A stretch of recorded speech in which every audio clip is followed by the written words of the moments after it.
going on, everybody? Welcome to the third consecutive Liquored Up Live in a row. I don't know what the fuck I'm doing here, but it's been an eventful 3 days, and I can't wait for a fucking break, but we're going out with a bang before we take a break for the rest of the week. You know him. You love him. He is the one, the only, Phil1UpCollects. So, Phil, tell him a little bit about yourself. Tell him what you do, what you're about, and most importantly, what the fuck are you drinking tonight? Well, if you've been sleeping under the rock, you should know that I'm Phil1UpCollects. I make some pretty awesome content on YouTube whenever I feel like it, because I don't script nothing.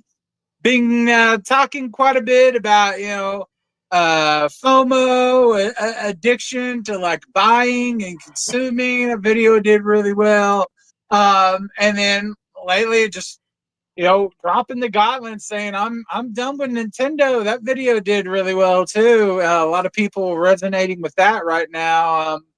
So yeah, it's been pretty cool. And then outside of that, I work for premium edition games, customer service, and talk with developers, and that's pretty much it. I guess I'm kind of the co-host on this channel, seeing I join you for Morrowind and whatever other game you're going to play. You might as well be. Yeah, you pretty much are. Yeah, you're on here a lot, man. So, yeah, all that I can be said. I'll tell you, I have you've been kicking ass in the video content recently. The Nintendo video that just came out. I really like your FOMO videos, and I really like your collector videos. I think it's a really nuanced discussion.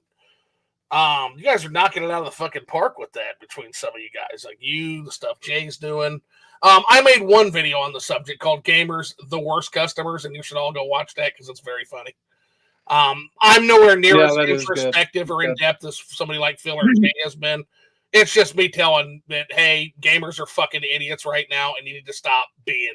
Please stop hurting your hobby. Stop hurting gaming. That's kind of my message, and it was my first and last kind of topic on the subject. But it's there, and it's actual video with editing, and so you can actually go see that I can do editing. I can do it. I just don't often because I'm fucking lazy. So between that and the algorithmic horror video, I think I've proven my editing chops when I want to. Anyway, I forgot to introduce myself again. I'm Zoo. I'm the host of this little bar. I'm the bartender. Tonight I am drinking tea with elderflower liqueur. And Phil, you forgot to tell them what you're drinking. And I'm just boring. I'm drinking water, but I did have a Dr. Pepper with my dinner before I got on. Dr. Pepper's good. Water's good. Phil, proud member of the Kool-Aid Club. I'm kind of I don't know if anybody else is like that, but do you like to drink certain things with certain things? Like for me, I like to drink a Dr. Pepper if I'm eating things that I feel more like country food, like barbecue, chili dogs, Frito chili. You know what I'm saying? Yeah. And then if it's like I'm eating like Italian or a Pepsi, if like I'm eating Italian food or like pizza, I'm probably gonna want a Pepsi or like a Mountain Dew or something like that. I pick my sodas based on what I'm eating. I don't know if that's weird or not. Here's a question to ponder: what wine goes with Captain Crunch? If you were to pick a wine, what wine would go with Captain Crunch? Or what soda? You're a soda guy. What soda would go with Captain Crunch? What wine would go with Captain Crunch? Oh. Yeah. I don't know. I don't even know wines, dude. That's too fancy for me. I'm not rich enough for that. Oh, God, you get a good bottle of fucking barefoot wine for fucking $15, Philly. You can get my favorite wine, a box of Franzia, for like $20 goddamn for like a gallon of that shit. Wine is not simply the area of the snooty. I'm a question. If I were to pair a wine with Captain Crunch, what a weird fucking pairing that is. I would probably go with a good Moscato. Like particularly like a Moscato d'Asti, something with a little bit of a fizz right now. Something a little bit of a fizz to kind of blunt the cutting of the roof of your mouth that the fucking Captain Crunch does. So yeah, that's my take on it. I'm gonna stand behind that because I don't think anybody else has ever asked that goddamn. Yeah. The Captain Crunch is probably going to listen to this, and you're like, General Mills, and you're like, you know what? We need to have the Captain Crunch flavored wine. Let's do it. Let's get on it. Hey, they put fucking weird flavors in everything now. Bacon has infected everything, so why not? Let's do some Captain Crunch shit. Oh yeah, let's try it. But alrighty, so yeah, take a look. So Master Nathan drawing first blood. What's going on, Master Nathan? He says hi. The Video Game Collectors Field Guy. Tristan is in the house. What's going on, homie? Welcome in. Gonna have to have you on to talk about those fabulous books that you do. Gonna have to have you on soon, Tristan. Oh my goodness. Master Nathan says sobriety, gentlemen, it's a good deal. Sobriety is for pre-5 p.m. And apparently for like pre-5 a.m., since I'm now pairing wine with fucking kids' breakfast cereal. I'm a fucking psycho. Let's see here. Cave Reaper says, FlippingTheS'Wit. Didn't get to finish the kitty cat last night. She left me blue-balled, bro. Then I saw you were live. I'm glad you were on last night. I'm glad I could save you from at least some of that mental anguish, man. But I'm going to tell you, I don't know if a digital bar is going to be able to make up for being blue-balled. That fucking sucks. But I hopefully I did my best. Hopefully we got you part of the way there. But that sucks, man. If it makes you feel any better, I have been not blue-balled because I have nothing to expect. But for the last 3 days, my girl has not been here. So I'm with you, man. I'm with you. In spirit. Let's see here. Rush Dog says, good evening, gentlemen. What's everyone drinking? Only 5.5 hours to set a new Liquored Up live record. This is the 3rd episode in a row. That is not happening tonight, Rush Dog. I am getting schmexed. We'll probably go a good 2.5 hours tops, and we're gonna be done. Cause whatever. Phil, don't. No, I'm gonna whatever. Let's go. I was so chunked out of fucking work today. We're about to have a fight over Morrowind. That's what's gonna happen. Well, we're gonna talk about that, yeah, because actually we are like we can no longer accuse each other. We are exonerated by the good developers of Project Tamriel. No, it's a known thing that happens, and so you can make the argument, and I'm going to play devil's advocate here. You can make the argument that there was negligence involved by Phil and I, because we did give Padrul the item that he used to Jeffrey Epstein himself. But it happened. That is what happened, because I gave him. Okay, so we'll go ahead and get this out of the way now. Go back and watch the video. That video timestamps at 30 minutes, okay? So start at 30 minutes, and you will watch what happens. In the case of Padrul, he's nowhere near the goblins. The goblins charge from behind the rocks. I draw my sword.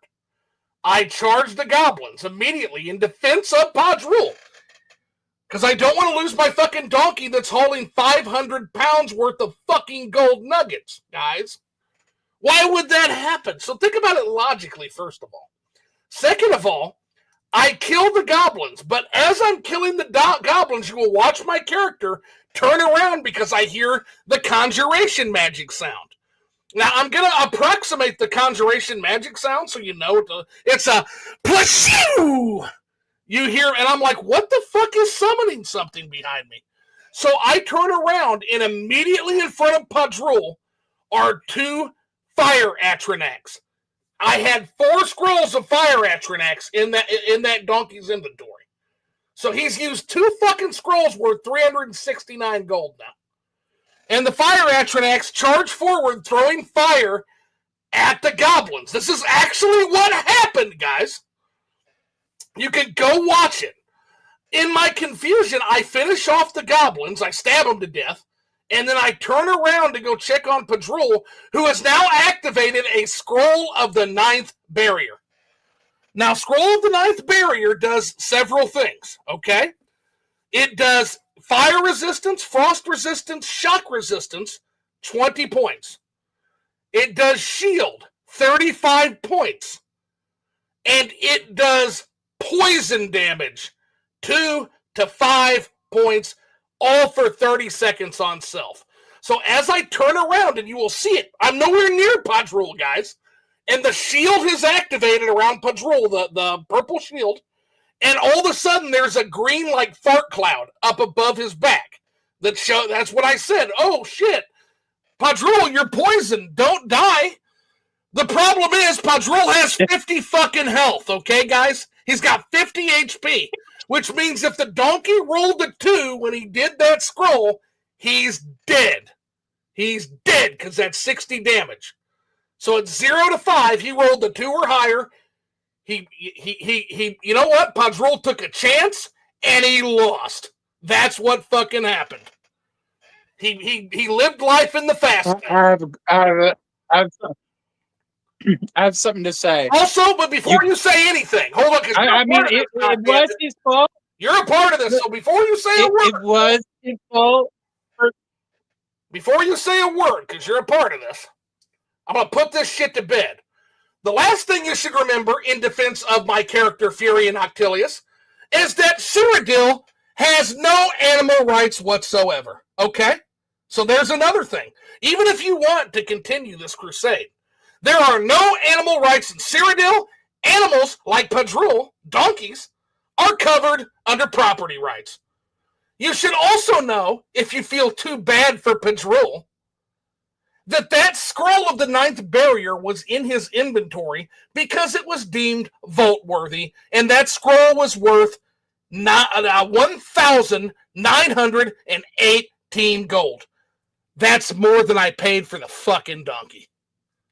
So, there are a million ways I can defend this case. Your Honor, ladies and gentlemen of the jury, I rest my case. Phil, say what you want. I'm done. I will not address this. Yeah, you're exactly right. I am donkey right. What happened? Was a donkey, and he used these scrolls that he shouldn't have used, but at the same time, you gave them to him. I didn't know about turn on invincibility mode for him so he wouldn't die. You can't turn on God mode for individual. But yes, he did yeet himself. He did yeet himself right out of Morrowind.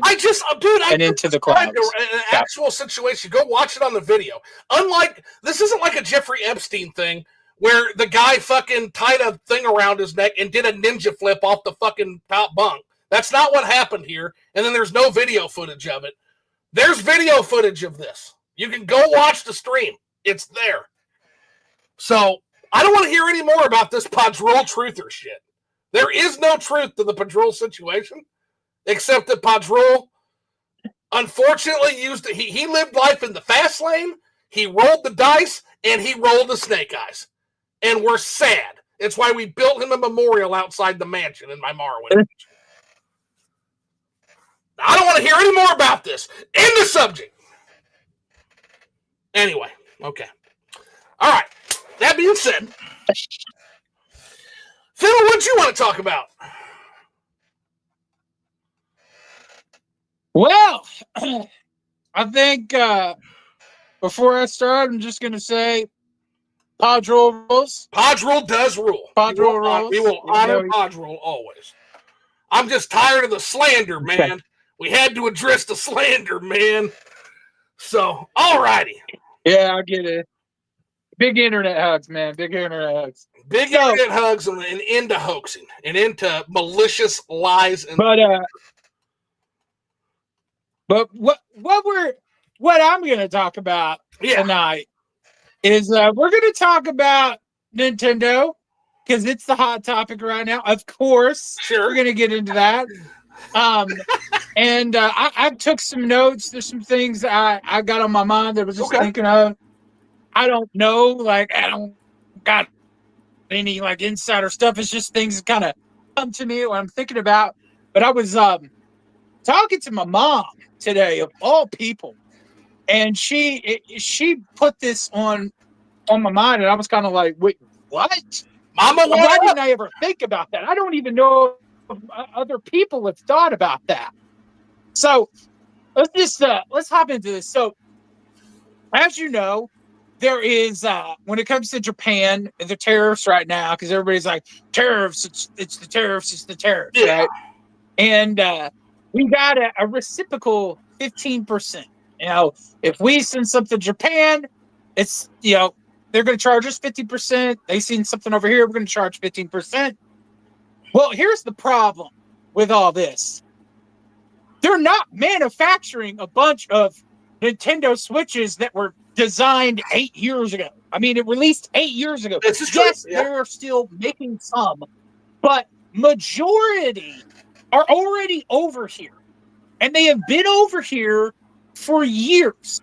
My local Walmart, it doesn't even have a grocery store section, has had a stockpile of Switch Lites, Nintendo Switches, and OLEDs in there for several years before this whole Trump thing. 100%. Now, real quick, let me stop you, buddy. We got to welcome people in. Let me stop you real quick here. Mandy's in the chat. Welcome in, Mandy. Oh, okay. We've also got Daily Memeage in the chat. What's up, buddy? What's going on? Guys, going to have a good night. I'm going to try to get better about welcoming new people in the chat. What's up? That way I don't finally get to you like an hour and a half later with super chats. So what's up, guys? Welcome in. Phil, anyway, go on with what you were saying. So you were about the tariffs and how these systems were built pre-tariff. Okay. Yeah, these systems were built pre-tariff, and they, like my local Walmart, they've just been, I even took a picture of it, they've just been setting in my Walmart for several years. Okay. So, as you know, the cost of Nintendo Switch has now gone up. But it's not just affecting the systems that are being produced now, which are, it's affecting all the stuff that's already here.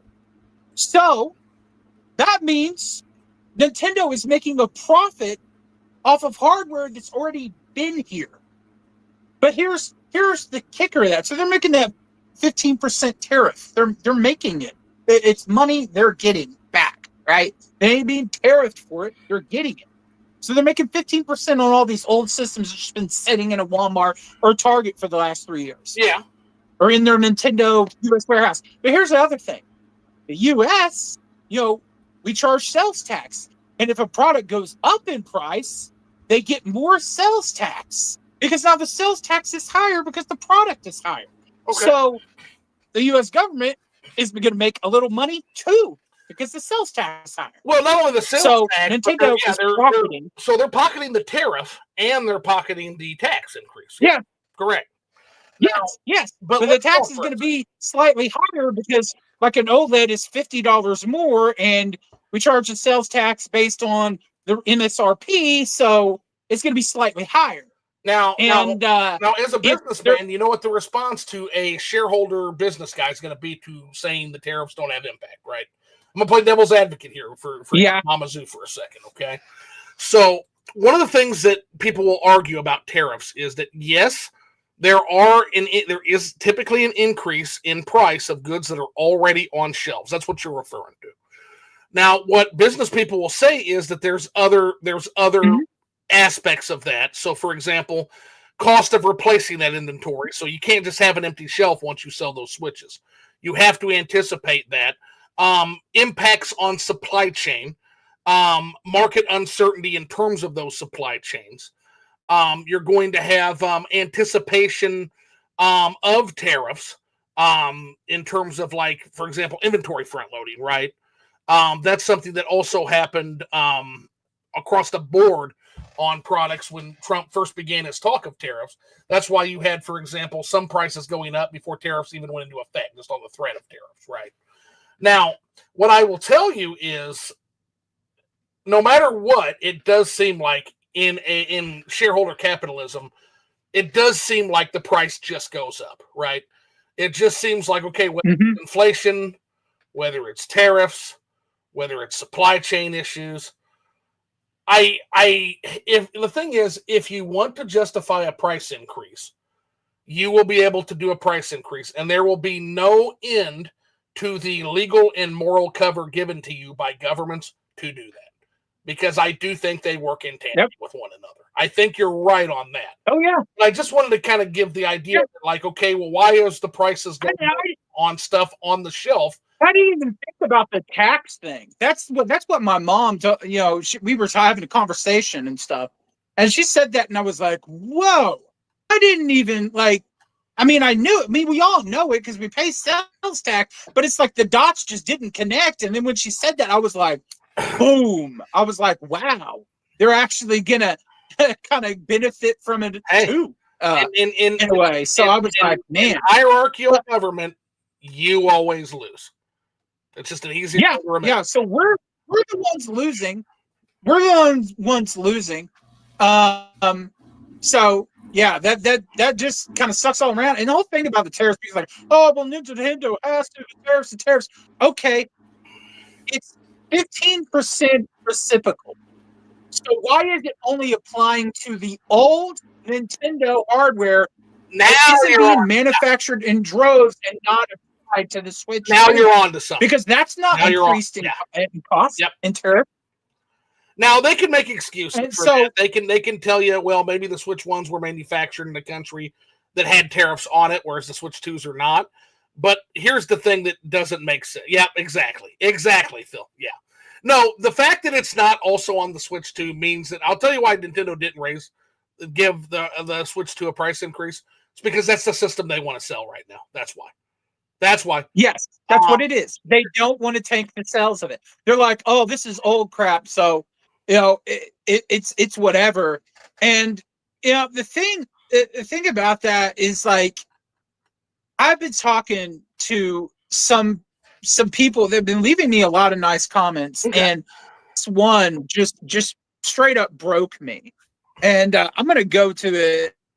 Let me flip through here and see it right now because I want to make sure I read it correct. Let me look. You got to find it. I took a lot of notes for this conversation. No, 100%. So feel free to read some chat till I find it. Yeah, okay. Sounds good. So video game collector's field guide. So Tristan says Monster Ultra Black for me. How is the Monster Ultra Black, Tristan? Because Jay's my resident Rockstar aficionado, but I haven't heard of that one. So what's the flavor on that? Is that like a black cherry, I would guess? Or like a blueberry, maybe? He also says, I'm cheating on NOS right now. Yeah, Knott's energy drink. Rush Dog says you won't get drunk drinking just St. Germain's. Yeah, no, absolutely not. Wine pairing with Captain Crunch, you sound insane, LOL. Yeah, that was absolutely just that was an out of the fucking stratosphere. Like it just goes to show you guys what a cretin you're watching. Like, this is the kind of shit that goes through my head at 12 a.m. when the television's not working. This is the kind of shit that populates that fucking noggin, gets that old noggin a-jogging. So, let's see here. Are there any cereal sommeliers in chat? Sommeliers in chat? Sommelier, I know what it is. But, again, it's like that other word. It's like rendezvous. I know it's rendezvous, but I just got used to saying it a certain way. Carl's Jr. had Captain Crunch milkshake at one point. It was the ish. One of my favorite. So I guess this is a good time to talk about one of my favorite ice creams. If anybody is unfamiliar with an ice cream company out of, I think, Oregon called the Salt and Straw, Pots of Golden Rainbows ice cream. Just type in Salt and Straw Pots of Golden Rainbows. It is a Lucky Charms flavored ice cream with Lucky Charms and Lucky Charms marshmallows. And it is the best goddamn thing in the world. I was so brokenhearted when they canceled that ice cream. They bring it back every now and then, but it is fucking incredible, Phil. Pots of Golden Rainbows. Kristen's like, Salt and Straw is so good. Amazing. Salt and Straw is very, very good. Wow. I always make sure to go there if I'm ever in Portland. Here's the crazy thing. Now, again, it's expensive, and you want to get a bunch of it at one time to make it worth it. You can get Salt and Straw shipped anywhere in the contiguous United States. In the continent, yeah. Anywhere but Alaska and Hawaii, you can have the Salt and Straw shipped to you on select flavors. So you can get that absolutely wonderful salted sea salt caramel. Mail? Yeah, they mail it. It's literally in like a freezer bag. Yeah, you can get 6 pints of ice cream. Oh, wow. It's like I'm gonna do that, man. It's like 100. Remind me of that so I don't forget. I will. Straw. Salt and It straw. definitely doesn't sound like an ice cream company. Salt and straw. Salt and straw. Well, it's the old way they used to make ice cream. It's kind of a yeah. That's when I first found it too, Tristan. As a trip to Portland, my buddy's like, you have to fucking try this. Captain Crunch and Yukon Jack might mix well. Keith SLG says. Let's see what other comments we got. Let's just finish off comments because we're pretty close here. Let's see. Then we'll get to that next subject. Monster, let's see. We had where were we at? I lost us here. There we go. Okay. If the super chats keep coming, the stream must go on. Yeah, I know. I've always told people how long it goes just depends on those super chats and how long you can keep me talking. And Phil is a yeah. Y'all gonna make this go like 15 hours? Yeah, Phil is a master at the ladder. And so if Phil can pair that with like an OJ super chat, like we would never leave. We would never fucking leave. It would be like a 20-hour stream.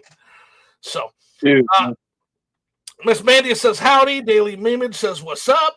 Rushdock says point of clarification: Switch is manufactured in China, Vietnam, and Cambodia, not Japan. Japanese tariff rules aren't relevant to Switch pricing.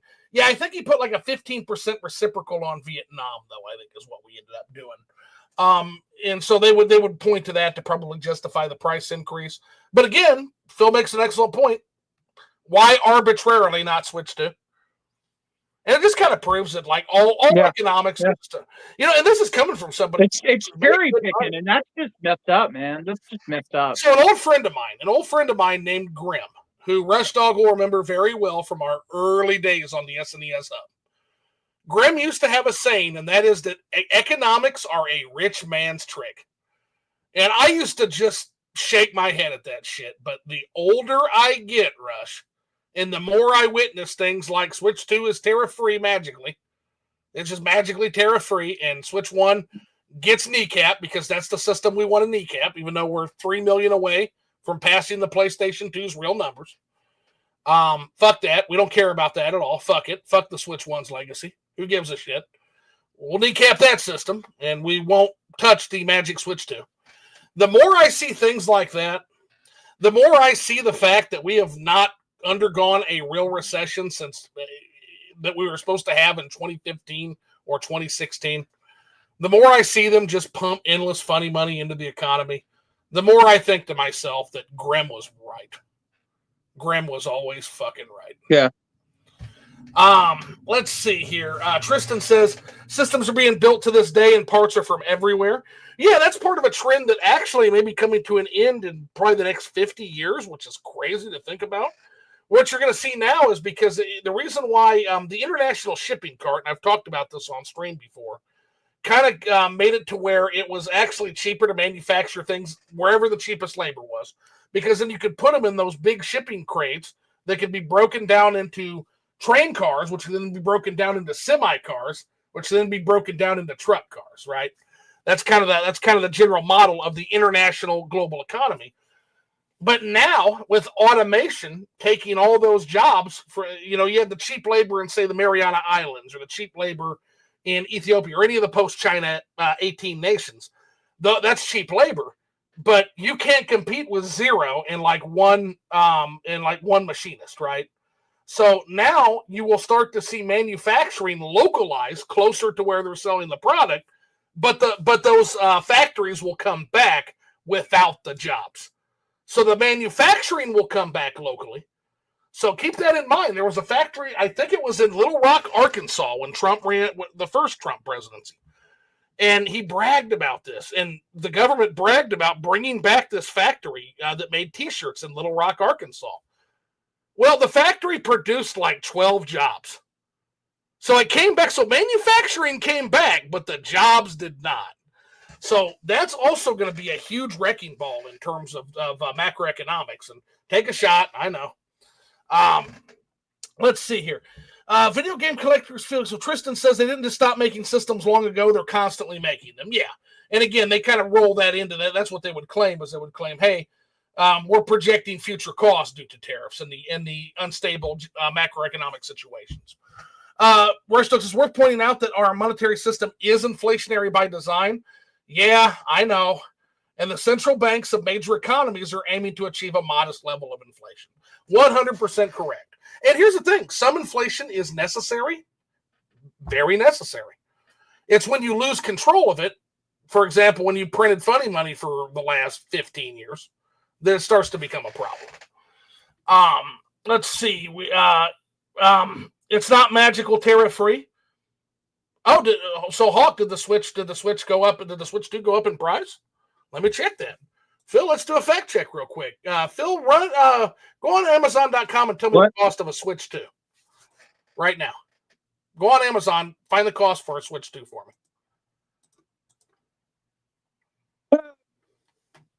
Make me do it. Okay. I'm gonna make you do. You're the guest. Okay. So I'm gonna work you a little bit. Nintendo Switch 2. Yeah, what's the current? You know, we'll just do this. MSRP Switch 2. $499.99. $499.99. Okay. Now tell me the current MSRP of a Nintendo Switch OLED, Phil. Okay. Nintendo. Okay. Yeah, Nintendo Switch OLED. Up to?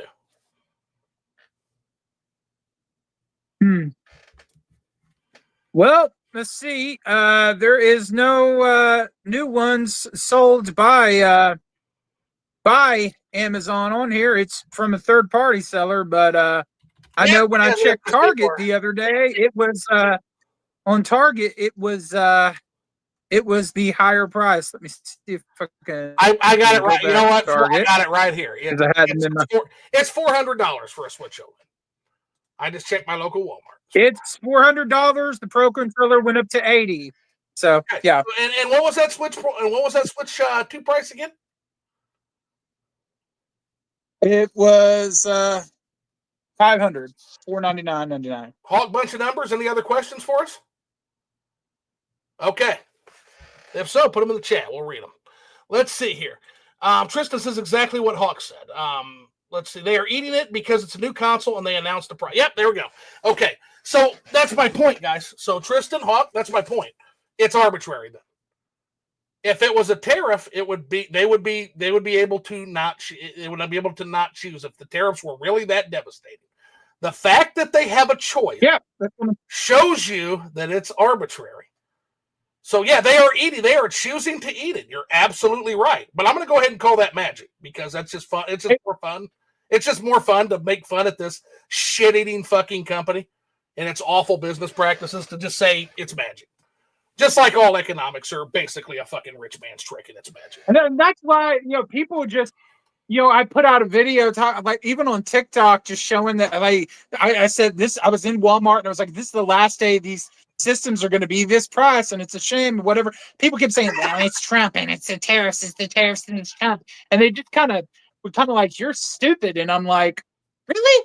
Because if it was really that, don't you think the Switch 2 would be $50 more too? And the answer is technically, right? And then all of you would be mad. You would be mad. The price, you would all be so seething mad if they would have done this with the Switch 2. But it's the Switch 1, and you're like, it's okay. The price is whatever they say the price is. It's whatever they say it is. That's what the price is. Not okay. Yep, they would like to sell Switch 2s. They don't give a fuck about selling Switch 1 anymore.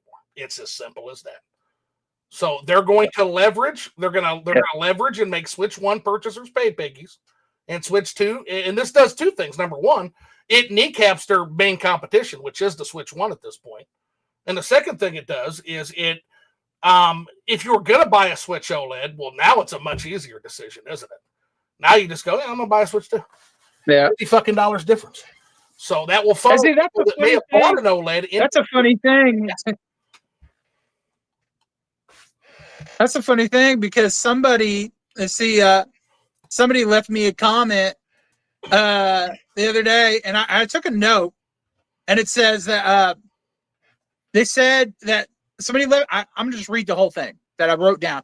Somebody left an interesting comment to me that I think a lot of people have forgotten about. So a couple of months ago, Doug Bowser told everybody that if they couldn't afford a Nintendo Switch 2, that they could just buy a Switch instead. But now the prices have gone up on all the Nintendo Switch systems, and that makes me think, if those people couldn't afford the Switch 2 and you increase the price of the Switch 1 to where it's close to the price of the Switch 2, speaking of the OLED, how are you going to afford the Switch? Congratulations, Nintendo. You successfully lost a sale, and a new customer you could have had is now gone because they can't afford any of the consoles that you have on the market. And here's the thing. If they would have actually announced a price reduction on all the Nintendo Switch systems during this tariff thing and sold it at a loss, you would have sold more and recouped your loss in the long run. It's like how Sony sold the PS3 at a loss. They made up for the loss with software, which drove up sales of the hardware, which is something that Nintendo should understand because they've done it before in the past. They have done it before in the past. I can tell you this right now. Nintendo would have priced. So economic literacy is not a big thing in gamer circles, nor is gamer history. So I'll kind of give a little bit of both. So the Nintendo NES launched in 1985 and through 1986 in North America. Okay, debuted in New York. In 1987, Jay brings this up from Cold Nights Gaming. There was a monstrous tariff that was put on Japan. Back in Japan, for mainly for autos, but also for consumer electronics, and also was put on China. Okay, now Japan back in those days did much of their manufacturing in Japan. Okay, and they outsourced a little bit of the controllers and other things to other countries. But point is, in 1987, the NES system was $20 cheaper than it was when it debuted in 1985 without tariffs. So again, it is a common talking point that gamers have just magically forgotten about again, that the whole point of hardware is to sell the hardware as a loss leader, typically. Now, Nintendo's not as comfortable with that as other companies, but the general industry standard, even Nintendo dipped into it with the Wii U for the first time, is to sell your console at a loss, and you make up for that with software. That's what you do. That has been a standard in this industry for a long time. And I actually expect that Nintendo might have jumped into that with the Switch 2 already, which would explain why they can't really jack the price up right now. They're probably already slightly selling at a loss if you look at those chipsets. We don't know because they won't tell us that, but it's been the industry standard for a long time, man. I'm not buying it. I'm not buying the fact that we just the whole industry just magically said, you know what the fuck is a loss leader? I'm not fucking buying it. Yeah. Now, if you want to argue with me that you think the Switch 2 is worth it, we can have that discussion. That's a totally different discussion. But I am sick and tired of hearing these rich motherfuckers, whether it's people in government, whether it's people in point fingers at each other like the fucking Spider-Man meme and blame each other for what's going on when you guys are colluding on this. As Phil pointed out, what a serendipitous relationship. The government collects the tariff, the government collects the tax increase, and the game company gets to collect the extra revenue that they get to charge up. If they can charge a little Nintendo bit more Switch systems aren't being as manufactured as they were. Yeah. But the thing is, and we go back to that. If Nintendo would have just lowered the price of these systems, because consoles don't typically go up, like Jay said, they go down. And they would have dropped them during this time when everybody is so outraged over the Switch 2, the key cards, and the things they don't like about it. It would have given Nintendo some good faith. And how many more people, realistically speaking, if they would have dropped the OLED, the Nintendo Switch, and the Lite, $50, $40, and $30, how many of you would have went out and actually bought more of them? Even though you may already have a few, you probably would have went out and bought more because it was cheaper. I know the scalpers would. I mean, and I got a comment from somebody. Is there really a scalper market for an 8-year-old system? I don't know. They may have went ahead and bought it because I don't know. It's possibly they could, or maybe they wouldn't. It doesn't matter. But the thing is, at a certain point, you do reach that market cap, that market saturation. I do think the Switch has another $5 billion in it. But here's the thing, and this is probably what and this it's is. so close. This is So close to surpassing the PS2. That's what I'm saying. So close. So I think Nintendo made a cynical bet, and here's the bet I think they made, whether they're right or wrong. I think they made a very cynical bet. Yeah. I think they looked at the Switch and they said, we've reached market cap. We've reached damn near market saturation for what we think we're going to sell. We know we probably got another 5 million systems in us. But whether we raise the price or lower the price, I think we get there anyway. I think wow, that's bold. I think that's what they said. Now they might not. Because it might have fucked them when they did that, but I think Nintendo looked at the situation they're in, are more than happy with the amount of Switches that they've sold, and why would they fucking be? Don't really give a shit about the e-peen that comes from passing up the real PlayStation 2 number, especially since Lion Cry and Jim Ryan did put it on paper that it sold 160 mil now. Like the DVD player just magicked another 10 million too. Like again, just these magic economic tricks for investors. So I think that I think had Lion Crying, if Lion Crying hadn't done that, I think you might have seen a different Nintendo, because that would have been kind of fun to pass them up. You know, non-adjusted for pop increase, etc. But now that Lion did, because Lion did what he did, and Lion said, "Hey, we just magically found another 60 million, another 10 million PS2s. So now it's 160 million." Now I think Nintendo's like, fuck it. We'll just use this to funnel people into Switch 2, which is a system we really want to sell. And we think we get at least 3 million to 4 million more systems anyway, where we would have maybe had 5 if we had. It's a risk. It might work out or it might not. But all I know is I've been getting a lot of comments from people like really, upset and disappointed about one of these comments. I want to read exactly what he said, because it broke my heart for this guy. I really feel for him. And he says, he's like, I won't mention the YouTube channels, he said, but he said a lot of these influencers or Nintendo-based influencers get freebies, but a $30 to $50 raise is a lot for someone like me. I'm disabled and try my best to get games I really like, but now my hobby and what keeps me happy is being destroyed. I only like 3 things in life: music, gaming, and sports. It's sad I can't enjoy it because of greed and fanboys defending this without thinking of people like me. And that's the thing. Like, everybody only has their own interests. Like, I'm going to go out and I'm going to support this company, even if they're being greedy, even if they're doing things that are anti-consumer. I don't care, because I just want my video games. Well, what about the people that you're hurting? You don't think about anybody else. You're just thinking about yourself. And that is a problem, because it's supposed to be a community. It's supposed to be working together. This is more of a problem, though, with the shareholder model. So, Phil, they literally can't think of anyone but the shareholders. It is a legal obligation. I know that. That's one of the problems why we need to get away from that and go more into worker cooperatives and other alternative economic models. I feel like I've been a decades-long proponent of companies like Mondragon now, which is a worker cooperative, where it's not based on profit for shareholders. It's basically the collective employees get together and decide how that money's spent, so they can decide to do all the things that a board of directors would normally do on behalf of investors. And they don't have a fiduciary responsibility to shareholders, because they are the shareholders. They are the shareholders, the workers. That's one model to look at, right? There's others.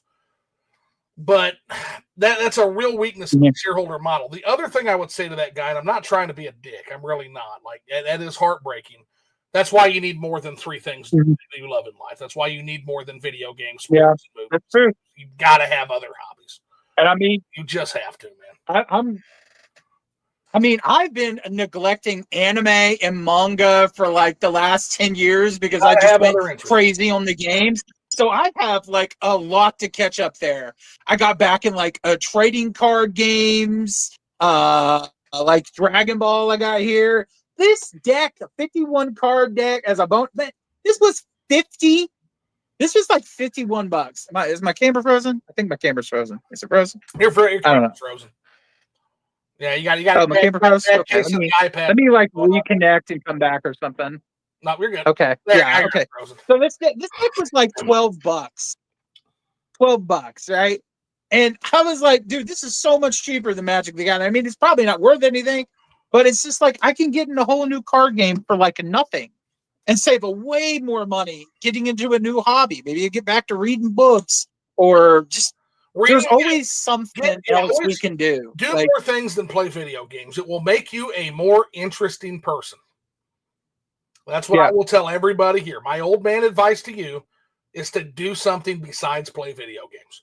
Playing video games is awesome. Yeah. It's one of my favorite things to do. But you should also have other hobbies. You should travel when you get the spirit or occasion or means to do it. You should read. You should watch interesting things. So the more you can expand your horizons, the more interesting of a person you become. Not only that, but it also insulates you. So let's say I decide I don't want to get a Switch 2. Let's say I decide right now I'm done with console gaming. Number one, I got a backlog of 500 fucking Switch games. Number two, if I didn't have the backlog of 500 fucking Switch games, I like to travel. I like to go to concerts. I like to eat food and go on fucking foodie road trips. I like mixed martial arts. We need to do that, by the way. And jiu-jitsu. I get out and I do jiu-jitsu rolls and I do Muay Thai. Muay Gruda actually is what I'm doing now, which is a totally different thing. I have other interests besides video games. And it's not a bragging point. It's not even aspirational. It's something you should all have if you don't. And I'm going to assume you all have other interests and hobbies. And that is so liberating when things like this happen because you can always just fucking go do something else.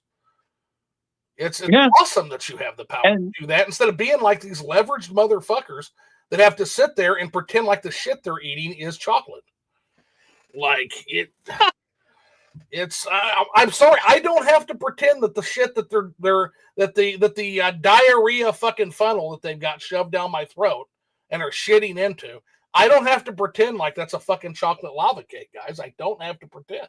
I'll just go do something else. No, thanks for the shit. But I don't need the shit. Okay. Oh, it's so good. Yeah, I'm not going to do it. I'm not doing it. Come back when you're selling chocolate again. Let's see here. We've got, PlayStation 2 systems were being made up until January 2013, all the way through the PS3 lifetime. Yeah, it's a big part of what explains those huge PS2 sales. That thing went way into it. Fuck, if you remember right, Tristan, which is awesome, God of War 2 came out post PS3, if I remember right. I wasn't even playing these systems, but I remember seeing that just as an observer.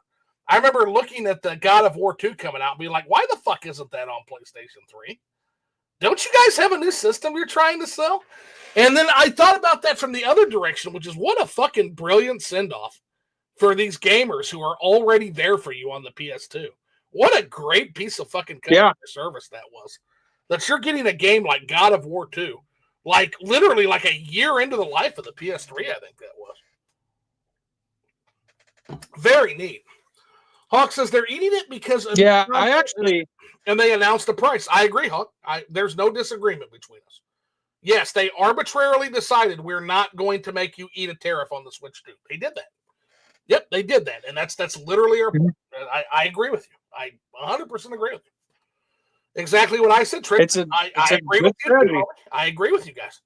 That's what we're saying happened too. There's no disagreement there. Let's see. Hello, everyone. Trump is really starting to scare me. Yeah, so the best thing to do is just not pay attention to the scary guy like this. There's nothing you can do about him. Stay away from the orange man. Yeah, your voters, American voters have chosen. There's nothing you can do about it. You got him for 4 years, so just avoid him like the plague. I know it's hard to do because it's hard to avoid the president, but just try. It's all you can do, Brooke, and I'm sorry you're scared. But in 4 years, we'll get a new guy that'll scare the other half of the country. So,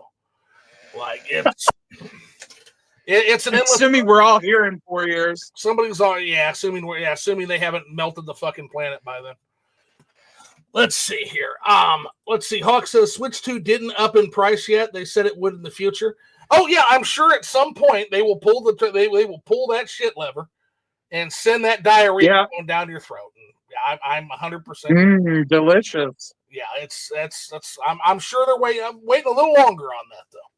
They're going to try to sell some more systems first. They're going to try to become the fastest selling ever for another couple years. So fastest selling. Fastest selling. Yep, fastest selling. My favorite fucking term in fake video game analysis. Fastest selling. Cannot believe that in current year there was that the thing is the fastest selling in current year. Can we make like toxic fanboys the fastest sellouts? The fastest. I see. I don't know who's a fanboy and who's not. So it's funny, but it's hard to tell. It is genuinely hard to tell who is genuinely just enthusiastic about a product, enthusiastic about games that they make, and the people who are just, well, I guess they're the same thing, aren't they? I guess fanboy. I'm describing a fanboy, kind of. So I don't know why I'm playing devil's advocate for this. I don't like labels. Yeah. I don't really like to say fanboy. I just had to say that joke. I just thought it was funny. I just like to refer to my beloved fellow gamers as the worst customers, because you are the worst customers. You really are. You're the reason why they tried to put fucking heated seats in my BMW last year. You motherfuckers are the reason for that. But guess what? It was an EA executive. It was a fucking EA executive that did that. A former EA exec came from fucking Madden.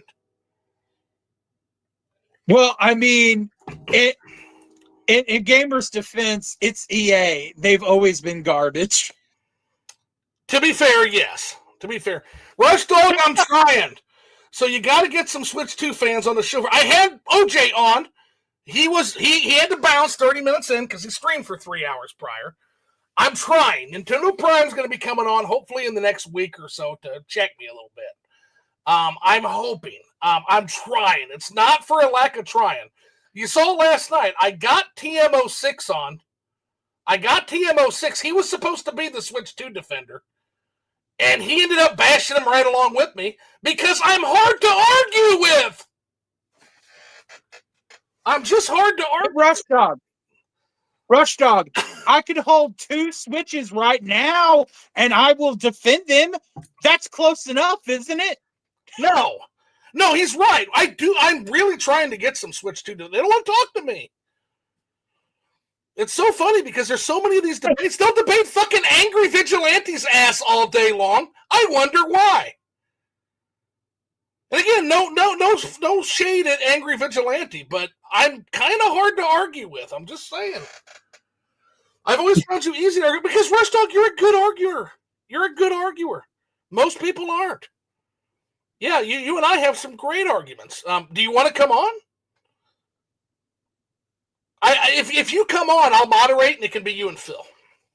Just because. Oh God. Or Phil can moderate, and it can be me. Go ahead. We can do the classic. The more the merrier. Somebody's got. Yeah, we're not going to 2-on-1 him if he comes on, and that's the same for any Switch 2 person. No. But open invitation, because I'm trying. I'm really trying like hell. I tried to get Nintendo on, and nope. You took one look at the nope. Yes, let's get Rush. It's up to Rush. Sometimes Rush can, sometimes he can't. But open invitation. Rush can come on anytime. I love talking to Rush Dog. I fucking love talking. But the problem is, Rush is share. The problem with Rush, though, is he's not going to be that guy either, because Rush shares a lot of my sentiments on the Switch 2. He's just going to argue, and he's probably correct on this, and it's the best argument to be made for the Switch 2, that the juice is worth the squeeze because of the increase in fidelity and frames per second. It does a lot of good things to make your Switch 1 library rock and roll. And I don't disagree. I know. You said that, but aren't some of the games running at low specs that shouldn't? Like the one guy that came on last night, he said something about that with some of the games. And I'm like, true. Why is that running lower on Switch 2? No, he's right. No, they're right. It does. I mean, if you're not going to take the benefit of the other specs, what's the point? But yeah, but if you don't care about the spec, again, I'm an old man. I don't fucking care. Like, I care. I mean, Bayonetta at 60 frames per second would be sexy as fuck. I care. But not as much as some other people would care. I can't do a full debate tonight. Totally respect that, Rush. But yeah, Rush, you're definitely going to have to be somebody step in and save the Switch 2 from Uncle Zoo. Somebody. Maybe Hawk. maybe Hawk wants to come on. Like it might be fun. Let's see. What else? Speaking of, he does a lot of podcasts. Hawk is Barry. He used to work for Premium. Now with PM Studios. Oh, I talked to Hawk. No, Hawk would be awesome. Barry, get your ass in here, man. Yeah, Barry single-handedly. So Barry is somebody who has persuaded me. Barry has persuaded me before. I used to talk mad fucking shit about Star Fox Adventures, and Barry literally threw it my way and said, think about it like this. This is Barry. He said, think about what was happening at the time. Rare was leaving. Dinosaur Planet was their trademark. The only way they kept that game is if they stuck it with a Nintendo trademark. That's how Star Fox ended up that way. Because otherwise, Rare might have taken all of that fucking hard work with them to Microsoft, who would have done shit with it, by the way.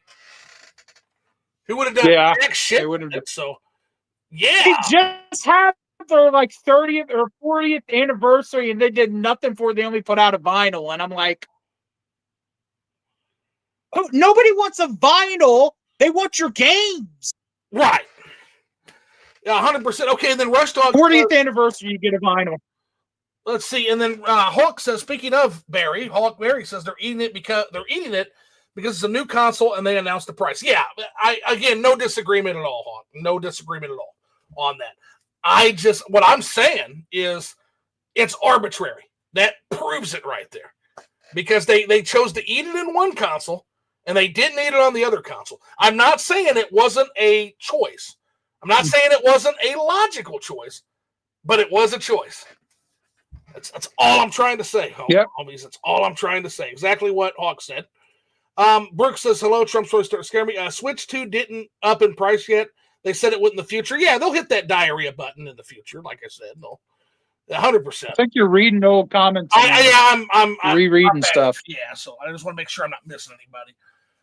Nintendo Switch OLEDs were being sold today for $300 at Walmart. Jump on that shit. That's great. But I wouldn't try to scalp it like Phil's saying. I don't know about this magic fucking market for scalping fucking 10-year-old systems. Damn near. That's really fun. But hey, Phil threw it out there, so it is what it is. I mean, scalpers do weird things. They don't make any sense. Okay, so they might. So Hawk says it is a tariff. They are devastating. Unless you're in the industry, you don't see it. So I'm not in gaming. So I'm not in gaming, Hawk, but I am in an industry that is getting hit with some tariffs right now. Customers eat tariffs. That is 100% true to an extent. But this is where, like Jay from Cold Nights talks about, customers also have to use their power. And what that is and what it used to be, the percentage of that tariff that we eat is a negotiation. That's the hidden secret that we don't tell customers. There's a certain point where we can't eat the tariffs, and there's a certain percentage of that tariff that we have to pass on to stay in business, especially in my particular industry, which is razor-thin margins, okay? But, and this is a huge but, there's also a certain point that we could go up to on some of those products that we could maybe not eat. So, partially, yes, customers eat the tariffs. What percentage of those tariffs the customers eat is a negotiation, and the problem we have is customers are not using their powers. That's what's happening, and I think that's Jay's whole point of his recent video, which is an awesome one that you guys should watch. Then Rush Dog says, yeah, gotta get the Switch 2 fans on the show for balance. I know, I am working on that for real. Barry, open invitation too, because Barry would be awesome for this. Barry's a smart guy, 100%. Again, anybody who can change my mind on something, I want on.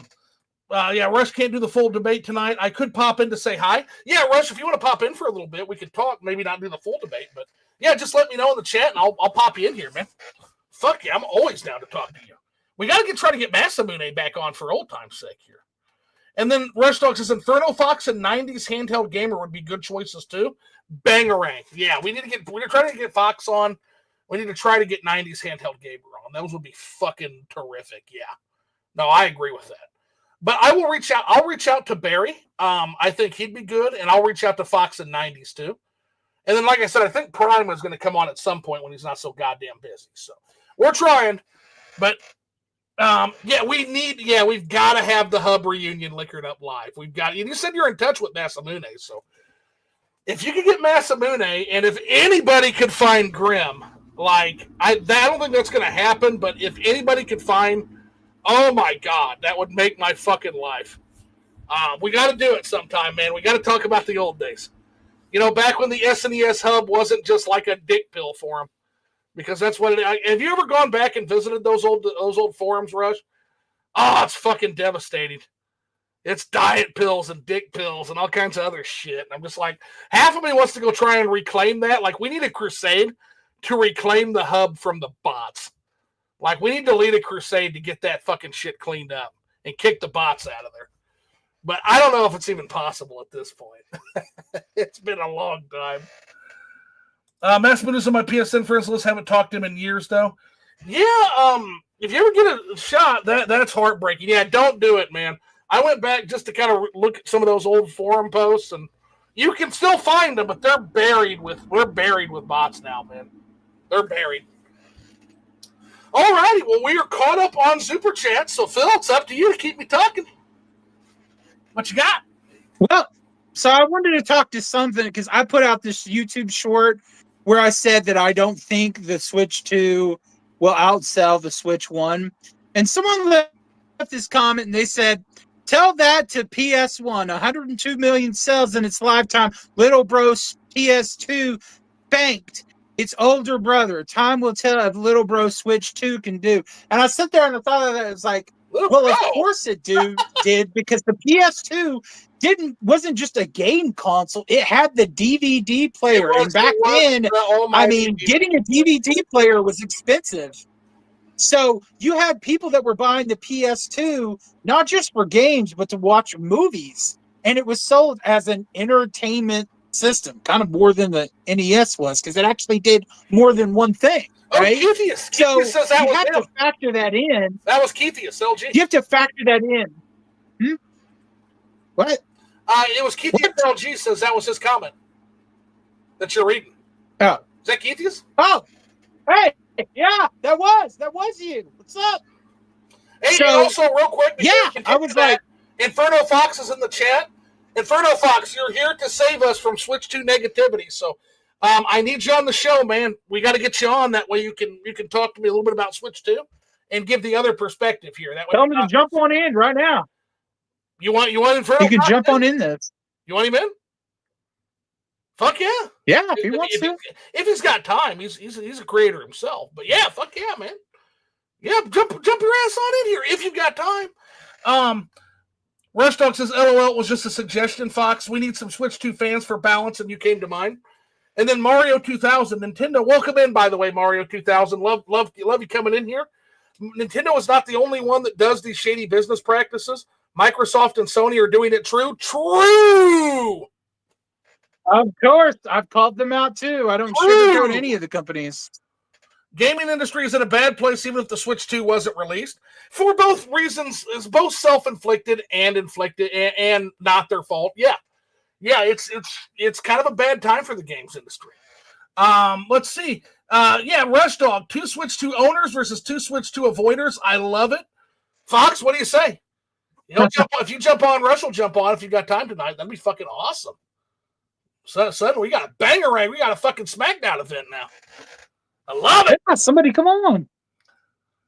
I can more the merrier. We got it. All right. I'm going to add you on to the call. Give me 1 second here. Let's see here. And then, all righty. I don't think I missed anybody. Okay, we didn't. Okay, I'm going to add these guys. I'm getting better at this. Add friends to the DM. Okay. Let's see. We got Fox. And we got, where the fuck is Rush Dog at? Did I miss him?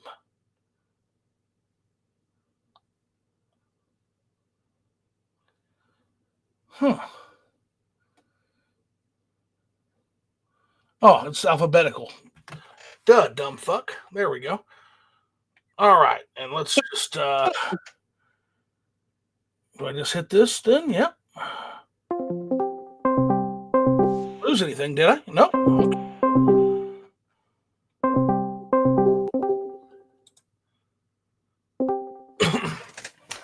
Fox, what's going on, homie? Hello? What's up? What's up? Waiting on Rush, and we're good to go. What's going on, Fox? I think he's getting his mic set up, so we're good. Yep. Now, believe me if I'm wrong, he can jump on at any time, even if the call disconnects, right? Because I'm terrible at this shit. Hello? Hey, what's going on? There's Fox, and I think Rush Dog's in too now with that adorable puppers pick. Evening, guys. There's Inferno. So tell us a little bit about the Switch 2. How's your experience been so far with it? I've seen a little bit of pros, I've seen a bit of cons, but it's as much shit as I talk. It's only fair to get some Switch 2 owners in here too. You want to start, Fox? Lead the charge, my friend. Let's do it. Sure. So I've made this argument to both Zoo and Phil before. The best use case for the Switch 2 right now is it's a huge improvement over the original Switch, specifically with respect to load times. A lot of the Nintendo published Switch 1 games are getting free updates. Mario Odyssey, notably, Nice. Zelda Link's Awakening, Zelda Echoes of Wisdom. Additionally, games that aren't getting updates are still getting noticeably faster load times. So for those who appreciate their time, such as Zoo, you'll save literally hours playing through your game. Hey, I gotta say real quick, that's a great point, because here's the thing. The Switch is a cartridge-based system, and I'm from the age of EPROMs where things loaded immediately. There were no fucking load times unless you were playing Street Fighter Alpha 2 on SNES. Oh, yeah. There were no load times. And so it's always kind of fucked with me that the Switch is a cart-based system with load times. That always did fuck with me. So that's pretty great to hear. Yeah, I agree with you. Well, we're coming from the SNES Hub, right? And at SNES Hub, we're playing SNES games. You turn the power button on, you hit start, you're good to go, right? So you're getting closer to that experience with Switch 2. The Pro Controller, huge improvement. I would say the best controller Nintendo's ever made. Form factor, comfort-wise, battery life is insane. It probably approaches the Wii U Pro Controller with respect to battery life. I think I've charged mine twice, and I've been playing for dozens of hours of Splatoon. Splatoon, again, the game got an instant free up, Switch 2, and so much smoother. 90s Handheld Gamer has proposed this. I don't know if I agree, but he's proposed that Switch 2 players might even have a slight advantage playing Splatoon 3. So that's the main argument, I would say, to get a Switch 2 today. For people in the chat who have massive Switch 1 collections and are heavily invested in the Switch 1 ecosystem, and let's be honest, have backlogs we haven't fully got through or even made much of a dent in. This offers you a better experience to get through your backlog, and it opens you up to a whole new generation of Nintendo games, which is off to a great start. Donkey Kong Bonanza is phenomenal. I'm sure Fox would agree with me there. So that's the argument there. Obviously, the negative there would be the key card situation. Not a great look. Not much to defend there. My dog's barking. He hates key cards too. But I'll tell you, I think the tide is turning a little bit there. We are starting to get more cartridge games announced. Fantasy Life is coming to the Switch 2 on cartridge form this week. We've got the Mortal Kombat collection is coming to the Switch 2 on cartridge form. Obviously, that survey got opened up and shut down within a weekend. That recent Nintendo Switch 2 key card survey that flooded Twitter. So I suspect the tide will be turning on that relatively soon. So I can see maybe not adopting right now. The first party exclusives are a little slim, but for those who are heavily invested in the Switch 1 ecosystem, I think it makes a ton of sense to jump onto the Switch 2 at some point.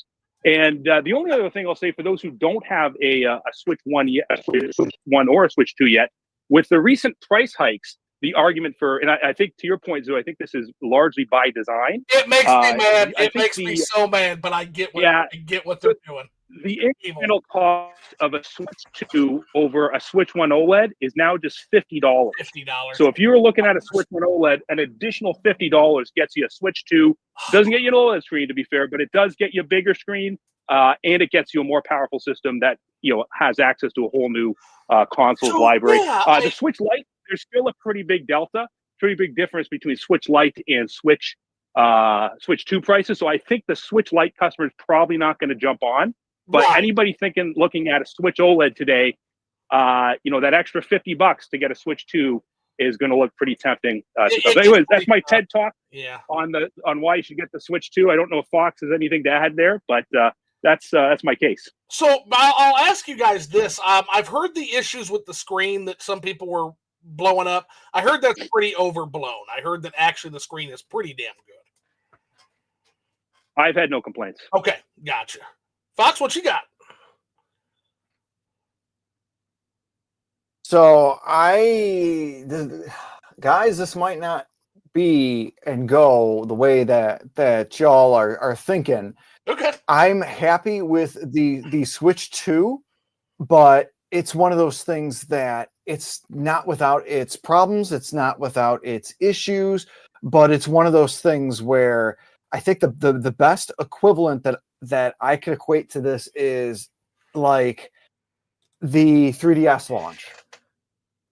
Let's look at, if you think about the 3DS launching, where that came out, that had a little bit of third-party support with stuff like Street Fighter 4 and a very little bit of first-party support with Pilot Wings and stuff like that. That's what this feels like, except instead of an ambassadors type program, because the price is too high, we're going to get the opposite of, hey, within that same time frame of when Nintendo dropped the price for the 3DS in 2011, the price is probably going to go up with the Switch 2, just based on all the economics, the market stuff that Zoo here has wisely predicted and has basically had said and everything like that.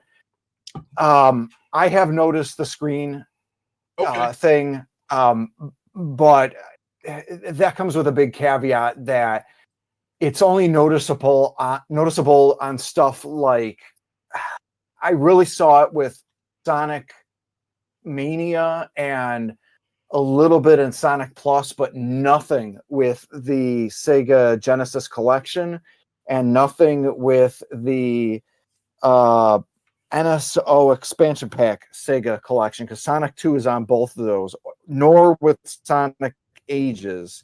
Okay. The Sega Ages version of Sonic 2, because like I did a whole review with the Switch 2, and after I put that out, I'm like, okay, I don't need to be Digital Foundry level of craziness, detail, and everything, but it's noticeable in some stuff and not as much in others. I haven't seen it with any of the Switch 2, like holy Switch 2 games, including DK and Mario Kart World.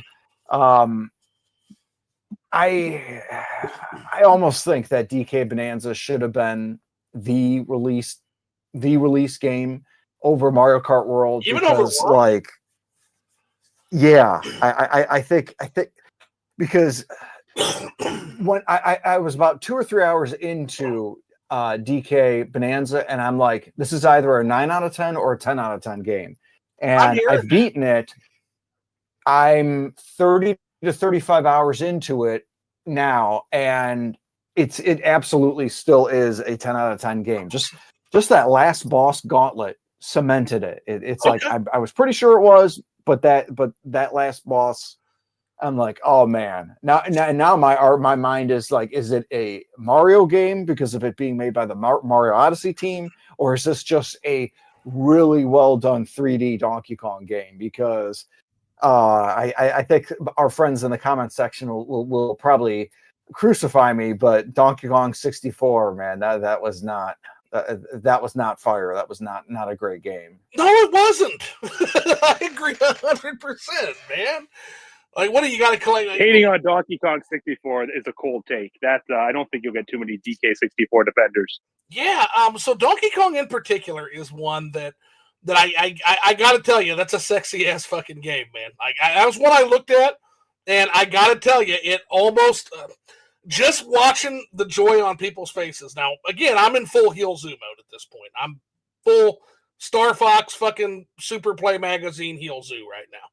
And the first thing I do is I look at that when that first trailer came out, and I'm like, what the fuck is this shit? This looks like an incoherent That's how I was. mess fucking slop of a game. And Rush Dog, actually, of all people, he came forward and he's like, hey, think of it this way, because he knows I'm a sucker for literature. He said, buddy, this happens all the time. Journey to the Center of the Earth. And then I watched it again, and I'm like, holy fuck, that does look like Journey to the Center of the Earth. That's badass. And it just flipped my perspective on it. See, I'm actually, like Rush said, I'm easy. You just got to know how to talk to me. But like my what got me, I was part of the many of the masses when that actual 10-15 minute direct for I'm like, what DK, the fuck is this? When Odd Rock was revealed as Pauline, even just that little script flip there was enough to be like, okay, you're starting to get me there, and it's got the corny little musical theme like Odyssey did. Like Odyssey, yeah. And I'm like, okay, it's starting to get me more and more. But my wife, my partner, she actually predicted the 3D Donkey Kong game on that 1 hour Switch Direct, and she ended up getting her wish. And I'm like, okay, I that second one though, that's what got me. Well, I'm not gonna lie. Just an interjection there. Yeah. I'm just gonna say, Zoo, I know you're a massive Donkey Kong Country fanboy. Oh yeah. Bonanza is many things, and one thing it is a love letter to Rare's version of the DK universe. So there's so much love and reverence to Rare's contribution to the series. Ooh. Big time. I'm gonna throw my nerd card out here, Zoo. When the Bramble Scramble theme, the Sticker Brush Symphony, played on the one level based on that, I did see that. When I actually played that level, I teared up a little bit. You're not the only one, I promise you. And you can unlock that. If you play through the 20-hour campaign and you do that last boss rush, I will give no spoilers, but it was Tears of the Kingdom level epic. Oh shit! Okay, well here's what I will say about Donkey Kong. So and OJ was ribbing me about this for days afterwards, because like again, I'm heel zoo right now. I am John Cena trying to escape this industry with my fucking Switch collection. It is a race of disinterest. And Donkey Kong Bonanza, after I looked at that and I saw in particular the Sticker Brush Symphony section, that almost made me want to fucking turn face again. It almost did. But then I hardened my heart and I said, wait a second. Game key cards. Fuck game key cards. But there was a crack. I will tell you guys, there was a crack. Now, Phil looks pretty stoned. Phil, is there a crack yet, buddy? Well, I mean, here's the thing. Most of the stuff Rush Dog said, the performance thing, that's fine. Because, look, I got to go back. You go back, you watch one earlier interviews. I was one of those people that was wanting a more powerful system. And so it was like, you don't want that. You don't want that. It was like, but all the performance and the issues. And that's why a lot of times I just want to get the third parties on PlayStation because I don't want to deal with the problems with it. I want good physical copies. And now, everything that happened with the Switch too, and it's just like one negative thing after the other, and it's like having more power doesn't really mean it's better. I mean, the specs are nice. But keep in mind, Nintendo gamers don't care about specs in the grand scheme of things. That's the whole thing they always go by. We don't care about specs. Take your PlayStation, your Xbox, and shove it. That's all they always say. So we don't care about specs. We just have fun. Here was the problem I identified 3 years ago, Phil. This is the problem I identified this years ago. Problem is third parties don't optimize their fucking games, and they are chasing specs. When you have a hybrid handheld system, I made this point 3 years ago to Nintendo Prime. I said, the problem with the games being up here, overshooting the market by 2 generations, and having a hybrid handheld is you have 2 problems. Processing power combined with battery tech bottleneck. Those games Yep. And storage is the final Massive. nail in the coffin. So I said, if the games won't fit on the 32 gigabyte cart, fuck, they won't even fit on this. I didn't know there was going to be a 64 at the time.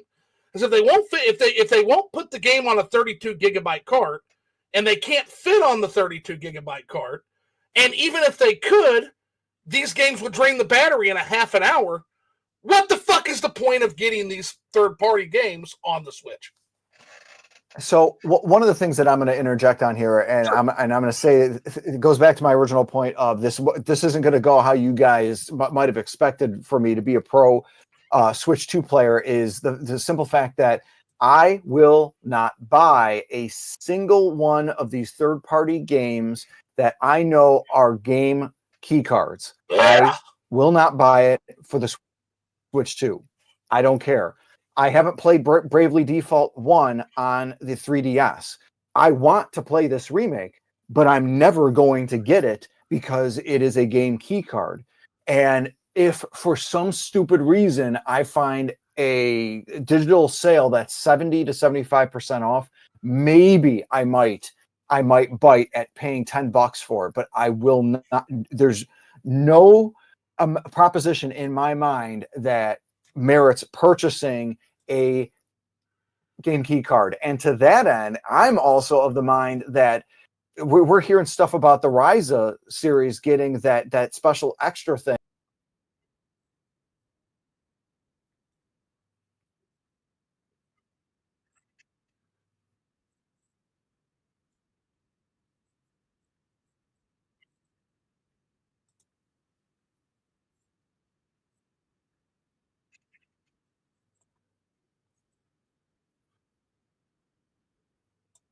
About biting on some of the physicals for the Ryzas, but I'm not going to do it now, especially knowing there's a more superior version and it's not going to have a physical. It's the same thing, and I'm not going to do it. And it goes back to the game key card thing. If there's going to be any sort of a thing with that, which was quite telling that Nintendo said that all of their first party stuff is going to be 100% physical, because Zoo, you know this, how the NES, the OG NES was all cartridges. That was all cartridges that Nintendo owned the market on and made all of the third-party companies buy all of that. It's the same story, except now, hey, here's a potential out. It's the game key cards, or you can pay us $17 to buy the physical of the 60. No. The third parties that are going to take the out. It's a bridge we should burn down.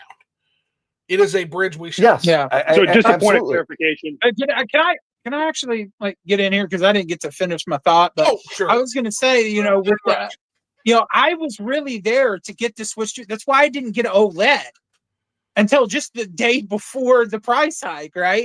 Because I was one of those people that was waiting. And I wish I would have listened to Zoob and just went ahead and got the special OLED for the Tears of the Kingdom or the Pokemon one or whatever. At least I got one, but I would have probably had a couple, because I just don't like a lot of the things going on.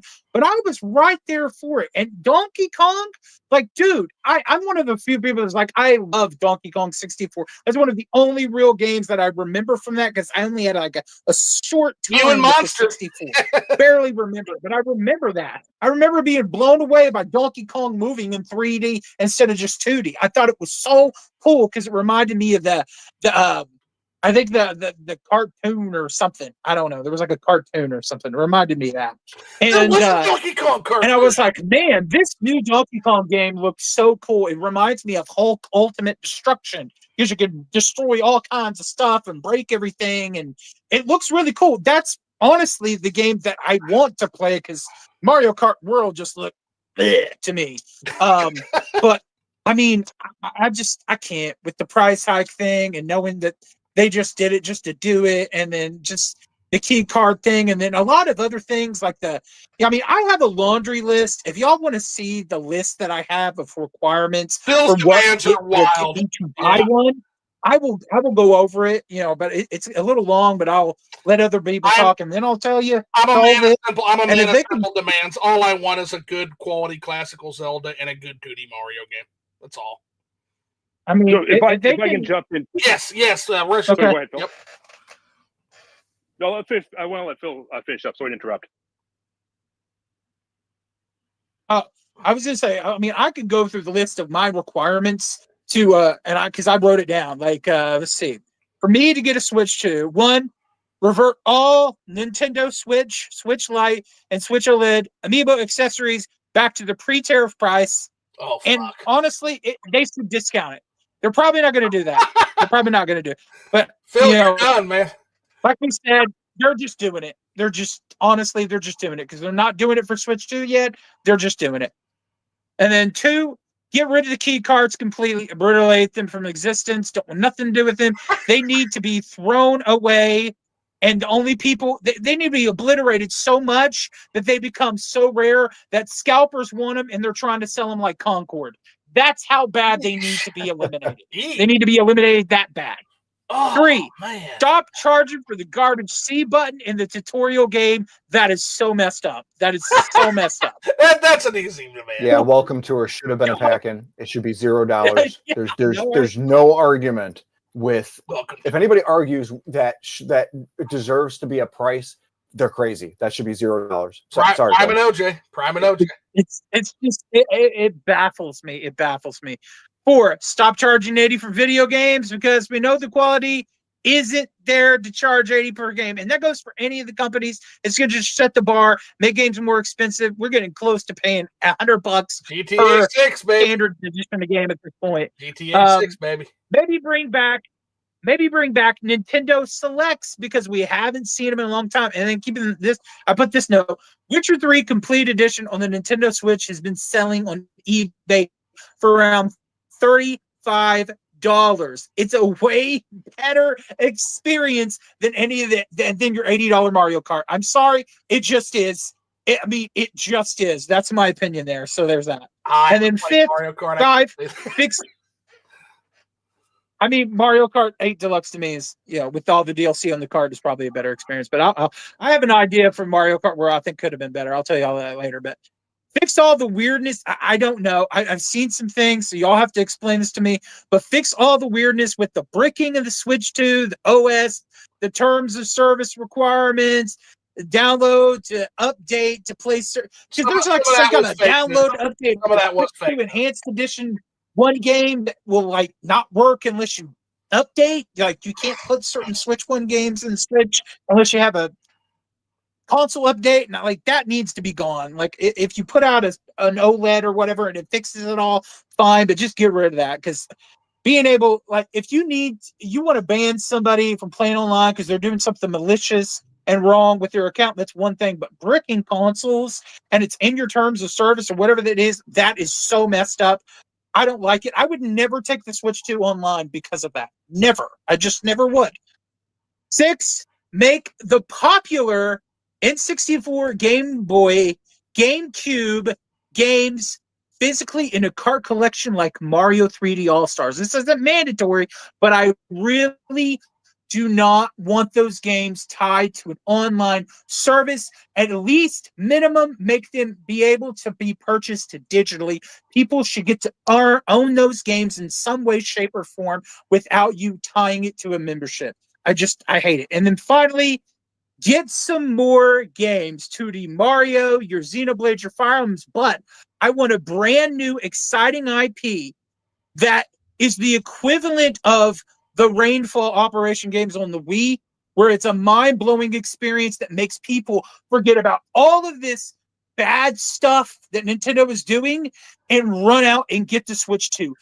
That's exciting. That's coming. So that last one is coming. Oh, yeah. You can't live without this month, Drag X Drive. Yeah, so Drag X Drive, that's the experience. You're getting what you want with that. Drag X Drive. TLDR, Phil's not getting a Switch 2. All right, Rich Dog, what you got for us? Yeah, so I would agree wholeheartedly. Some of that list will be met. The vast majority, I don't think, will. On the new IP front, though, I didn't know Fox was making a joke there. I thought the rumor, and it is just a rumor, was that Monolith is working on a new IP. So potentially you could be looking at a new mind-blowing IP from Monolith. I mean, Xenoblade's cool, but come on. When they do too much of the same thing, after a while, it's you stretch it too thin. Let let it marinate. Give it a break so you can do something else cooler. Just agreed. And yeah, agreed. Let people miss it long enough to where, like, when you see it come out, you're like, yeah, it's back, it's back. When you have like Xenoblade, people are gonna be like, woo. I You know what I mean? forget, like, yeah, Xenoblade's one that's really cool, but I always forget to mention to folks when I say I need 12 games. There is a shortcut to that, and Rush, I should mention that to you as well. A classical Zelda and a banger 2D Mario are worth 6 games. They just are. They're worth 6. Yeah.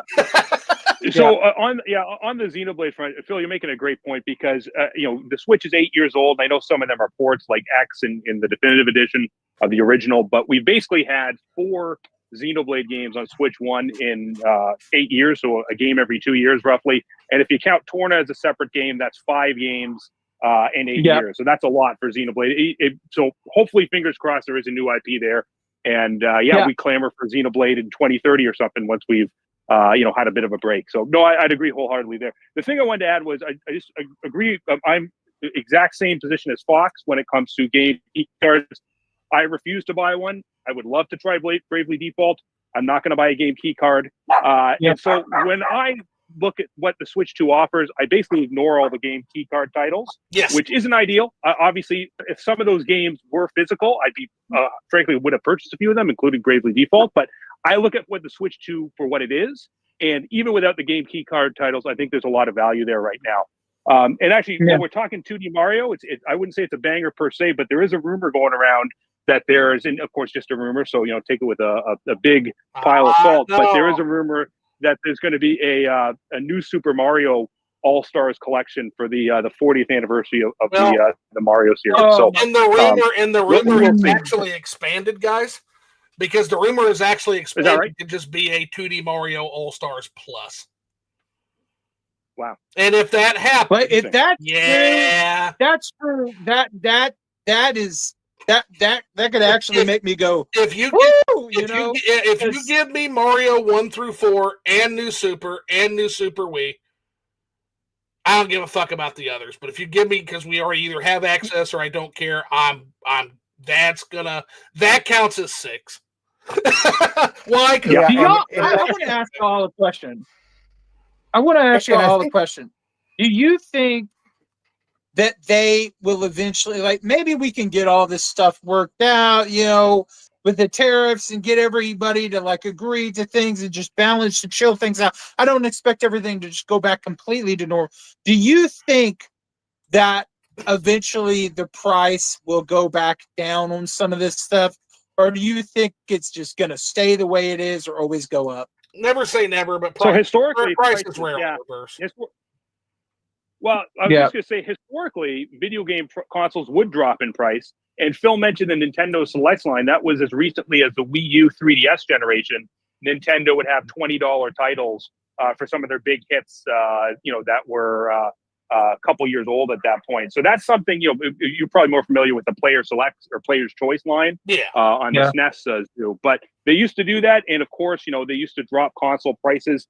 But that hasn't been a thing, right? So going by, continuing the recent trends forward. So I guess to totally sit on this fence, I could see both possibilities. Historically, yes. Like I said, even during a tariff, as Jay points out, even during a tariff, the NES dropped in price $20 because again, they were selling you $100 pieces of fucking software. That's where they were making their money. Back then, the trend was cheap hardware and expensive software. Now the trend is expensive hardware and expensive software. Yeah, I mean, we don't win. And it's like, that's what makes me not want to support it. It's not that I don't think the system looks cool. It's not that I don't think it's not going to get any cool games.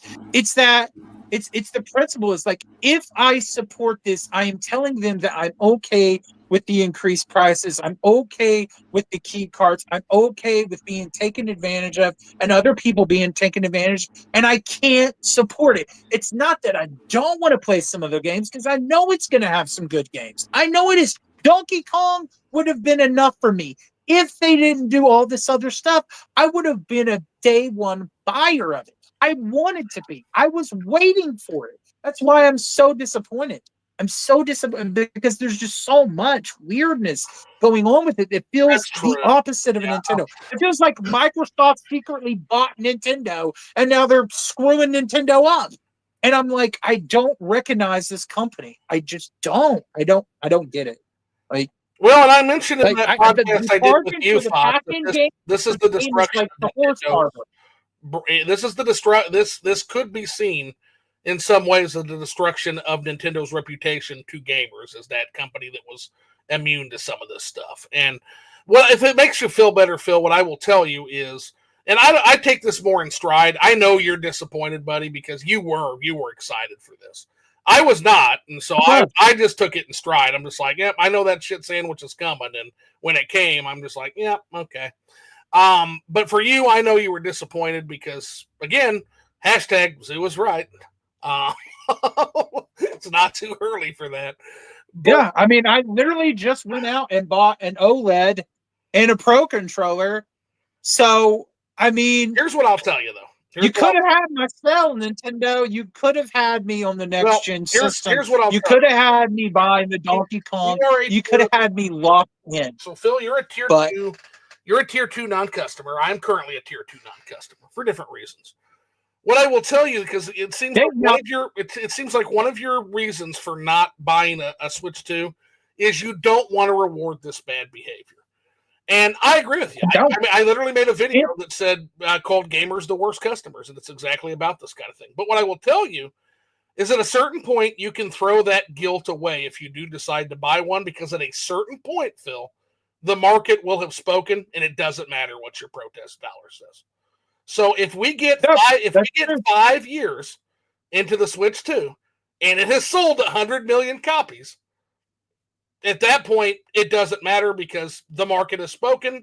And if there's something you want to play, fucking get it so you can play it. That's what I would tell people. But in the early arc right now, the key cards may be gone. We may have physical copies. The prices may have gone back down on some of the stuff. We may have like an OLED version. It may fix some of the weirdness. Y'all were talking about the screen. I don't know what's going on with the screen. I just want to prep you. Does anybody want to try me on that? That sometimes like it is admirable, and I agree with you and Jay, and it is admirable. And I'm not setting up for a face turn or anything like that. I'm just explaining. I've made very clear what my demands are and what I need. And if they meet it, I will buy a Switch 2. I will. If they meet it. Now, I will give the caveat that I don't think this Nintendo can meet my demands. I don't think this Nintendo has it in them. And I challenged them to prove me wrong, that they can make me a banger classical Zelda. Tears of the Kingdom sure didn't fucking prove that. Mario Wonder was borderline. I don't think they have it in them. But if they manage to do it, I'll buy one. So I like people to be more grounded in a non-sale than a protest vote, basically. Yeah. So I've got three thoughts, because we've sort of taken the conversation in a number of directions. So I kind of want to drop these thoughts. Super Mario All-Stars, the collection. That's how many thoughts that I've got where I'm referencing where we were talking about 5 minutes ago. I hope it's a Super Mario All-Stars Plus, but from what I'd heard, it's just the DS, 3DS, and Wii versions, which I don't care. I know people like to crap on the new series, but those were excellent to great games. The Wii version in particular, I've got a number of fantastic memories with, especially because when I was dating my wife at the time, we played that together. So like that was a ton of fun. And I think the Wii version is probably my favorite. 30 million copies post 2008 collapse, don't lie. Yeah, and like it was a great, and plus it didn't have any of the crazy crap like the new Super Mario U had, like the Switch version and even the Wii U version. There was a very solid set of games, had fantastic platform, and I'd kill to have like a Nintendo version, ported like an upres of the original DS version, the one that started the new series, because that game was pretty fire. My second thought, I don't think the prices are going to drop. I think we are where we're at, and based on macro level economics, both within the country and where everything is going, this is another zoo. This is a zoo is right sort of a thing where Prices are going to stick where they're at, and we're not going to see any drops. That's just the way that inflation's working. This is it. 450 is 450. 400 now is 400, 350, and this is going to prove that Phil was right, and Phil was smart to get his OLED switch when he did, because he got it for 350 before the price increase. So Phil, again, you were right to make that purchase, and I think that you were good on that. One of the many reasons I got my Switch 2 was because of the fact that my OLED, there was an oopsie where a certain individual in my household was moving my OLED, and it fell on our concrete fireplace set, and there's a nice little chip on the bottom. It works okay, but you can see it. That hurt. And yeah. like I it's either the time's going to be coming, and the rails aren't holding the Joy-Cons anymore. I needed a new Switch, and the timing was perfect. It was absolutely perfect for me on that. And so that's one of those things that moves even a tier 1 non-customer into a customer very quickly. And my last thing is to where you had said regarding, 5 years go by and you want to play the game. It's a thing where it's the intelligent mind will allow themselves to be swayed, to change their mind, to have a malleable, changeable set of mood and mindset, to be able to be moved and thought. It's not to be easily convinced. I'm not saying that. It's to be, okay, I have a new set of information or a new change of events or a new situation. I can move the needle and say, okay, yes, it's good to change my mind. To be a rock, to be something on something is it just that's it. That's not the flex that we think it is, with a big caveat. I'm going to say the big caveat that some things don't need their minds changed on, and principles are important. So it's good to balance the good with the bad. And allow yourself to. Yeah, I can vouch for that. Rush Dog can tell you, literally, I'm as stubborn a jackass as they come, but I can be swayed. It just takes a lot. When it came to Microsoft with the Xbox One, I gave them so many opportunities to prove me they could not. And then the same thing with the next generation, they could not do it, and I did not buy those platforms. Now, in my video, I got pretty passionate. I was like, I'm not buying this. I'm not buying this. I want to play the Donkey Kong. I'm not going to buy it.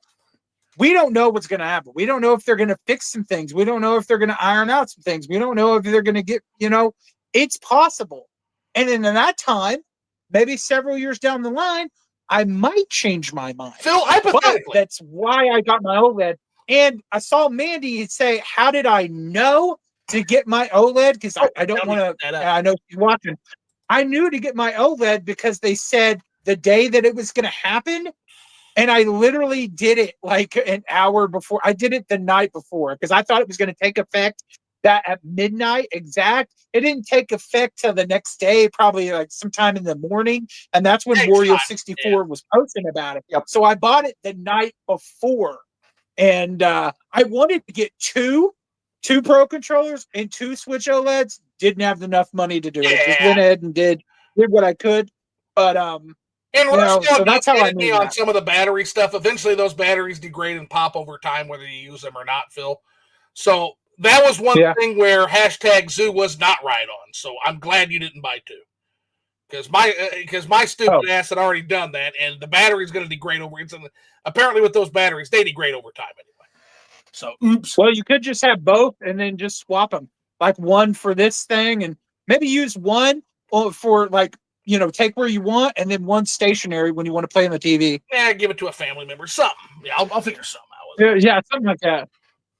So, but yeah, that's a big whoopsie. But yeah, now Phil, hypothetical for you. So again, now I'm gonna play devil's advocate real quick.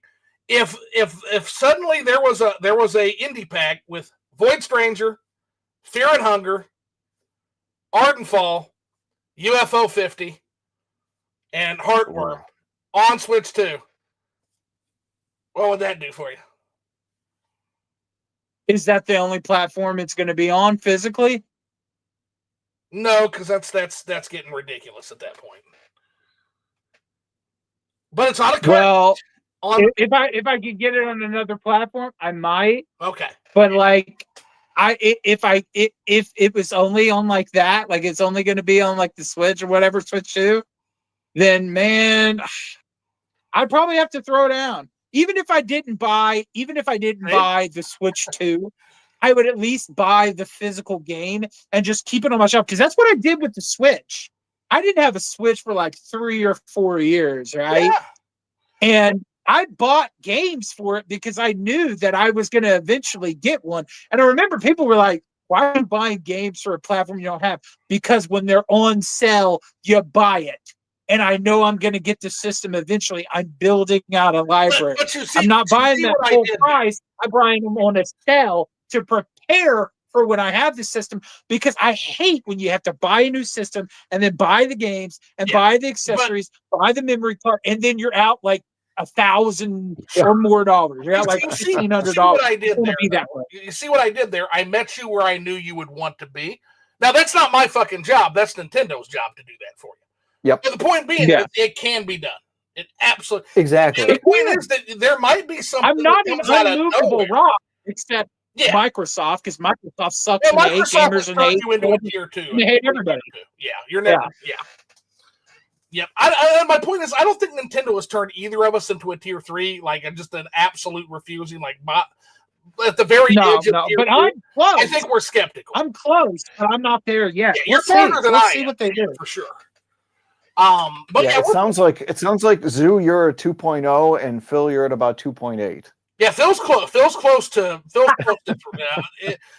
Let's go ahead and get on 2.5, because if they put out some really good, like, exclusive titles, it might kind of make me go, And then you got the. But man, they did already. Like, what the fuck is a video game? They really got me, man. When I was like Elden Ring, and it's not a physical copy. And then that one game from Software that I thought was going to be a. Huh? Let me stop you. We don't know. What? Elden Ring might be physical, and Rush Dog actually can tell you a little bit more. Yes, Rush Dog, tell them about what you were talking about. OJ also buys that, by the way. Okay, so the case has gotten weaker since I last presented it. So essentially, Elden Ring has not been confirmed as a game key card. And at the time when I said it's possible it may be a full physical, Elden Ring plus the Shadow of the Erdtree DLC is almost 64 gigabytes bang on. Yep. So the whole thing could fit on a cart, which is a positive. And at the time, the only Bandai Namco cartridge available for the Switch was Tamagotchi Plaza, of all things, which oddly enough did get a physical. So I thought Bandai Namco is making physical games. Elden Ring's not confirmed as a game key card. There's a strong possibility. What since happened was we had that Oops All Game Key Card Nintendo Direct, where Bandai Namco announced Dragon Ball Sparking Zero would be a game key card. So the counter argument is game as well. The counter argument to that, though, is the fact that Elden Ring was mysteriously absent from the game key card Direct. True. That's true. From the key card Direct, yeah. If it's anybody's guess. But the other thing, for sure. But I was also disappointed about that, like, blood, whatever it is from them. And I'm like, that is not an actual, like, live service like exclusive Souls-like game. No, it's some kind of weird online. I was like, this sucks. Yep. I was so disappointed when I saw that. We get an exclusive FromSoft title, and it's live service trash. I mean, you could have had me. And you just if it's not split, did Nintendo pay to have them make that? Big man for fucking life. Did Nintendo fund them to make that? Because if they did, that was a stupid move. Like, you should have got a Bloodborne type game. I'm telling you, third-party companies hate Nintendo. I'm telling you guys this. I'm trying to tell you, they hate them. So I would get Elden Ring if it was a physical copy where it had Erdtree on it. And I don't like Elden Ring. I'm going to say right here, right now, I've tried to get into it, but the preposition of giving it a third try now at this point on a handheld Switch 2, that is enticing to me. Yeah. And I won't do it if it's not a full physical on cart. Now, did you like Dark Souls, Fox? Hated it. Okay. I even made an April Fool's joke video about Dark Souls a couple years ago, where I had my wife narrated in one of those stupid Watch Mojo videos, because they always it's like YouTube slop essentially, and so I had her do the AI like female voice and have every single winning game in genre be Dark Souls, because because everything gets compared to Dark Souls. Yeah, it's funny. You should play Fear and Hunger live. I would watch you play Fear and Hunger live. Oh my gosh, we're gonna get back to that. I want to get back to our game nights, man, because that was fun. Yeah, and now that you know how to actually show the video in the thing, now I won't be delayed, and the choices I can make will actually work. Yeah, Jay did show us that, but yeah, we got to get me off the Liquored Up Live train for that, because it's been every fucking night this week, man. I know. Guys, I got to hop off. It's been great discussing this with you, and I hope everyone has a great evening. Rush, thanks so much. Yeah, I gotta be a loser and jump off too. I'm sorry, gents. No, you're good. It's late. No worries. No, thanks for coming on and bringing things a little bit more positive. We needed that. Now my viewers don't have to wait for Prime to watch the fucking beatdown stop happening. God, I don't feel like I kept things positive, but Rush did a great job of summarizing of all the stuff. I just want to keep the stuff real, because you were real. It's been great for me, but there's still a lot of negatives that they need to hash out. Not us. They need to sell it to you guys and anybody else that are tier 2 players, and they have not done that. In my opinion, you can vouch they have for not done that. You can vouch for me and Phil. It's worth it to get me and him on board. It's worth it. Yeah. It's very. I mean, it is. Look at all those games over there. You got me on your team. You might have a collection that rivals mine even. God damn. Show that shelf again. Yeah, it's like that shelf right there. That's why. That was the biggest reason why I made the jump from what Rush was saying. The whole Switch 1 games playing better or whatever, all that stuff. And that was the big thing. But then some of the screen things, shoot, that was something I didn't think of. Yeah. One of the big so I played Trails Through Daybreak 1 and 2 as I finished the Trails series, by the way, which is pretty crazy. Doing 1 and 2 on the Switch 1 versions on the Switch 2 is interesting, because it's a 720p screen expanded on a 1080 Switch 2 thing, and I can see the stretch. And after playing hours and hours handheld, it doesn't look the best. It doesn't look great. It ran fantastic, but that's an issue. And that's something that either they need to do the stretch better, or present an option where you've got a black border and you've got the smaller 720 screen. Something, but provide us that option, because it doesn't. I noticed it doesn't look great, but.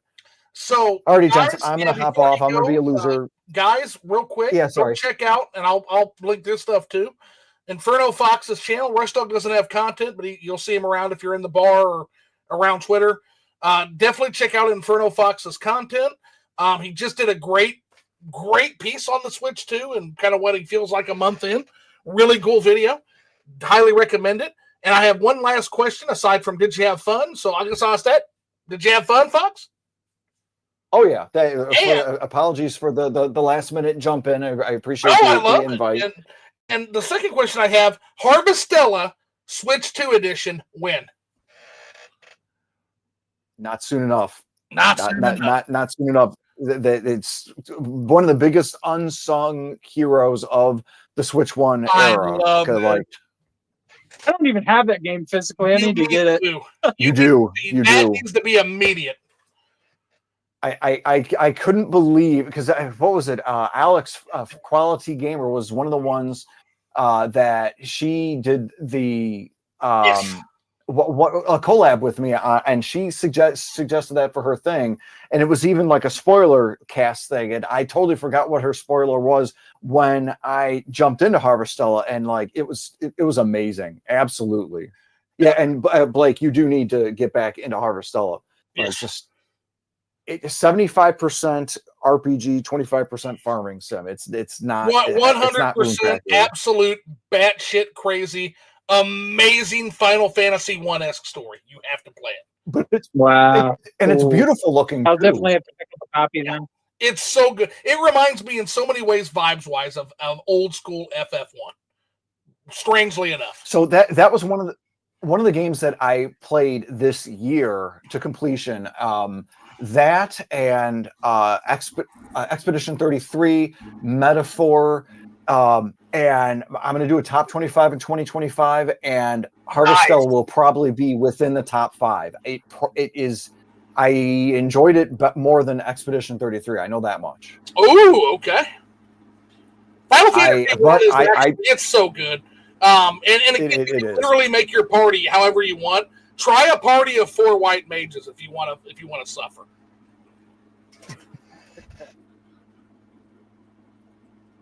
Alrighty, my friends. I will catch you later. Thank you again for the invite. I definitely appreciate it. Hey, anytime, and we're gonna have to get you on for a solo show soon because we're back at it, man.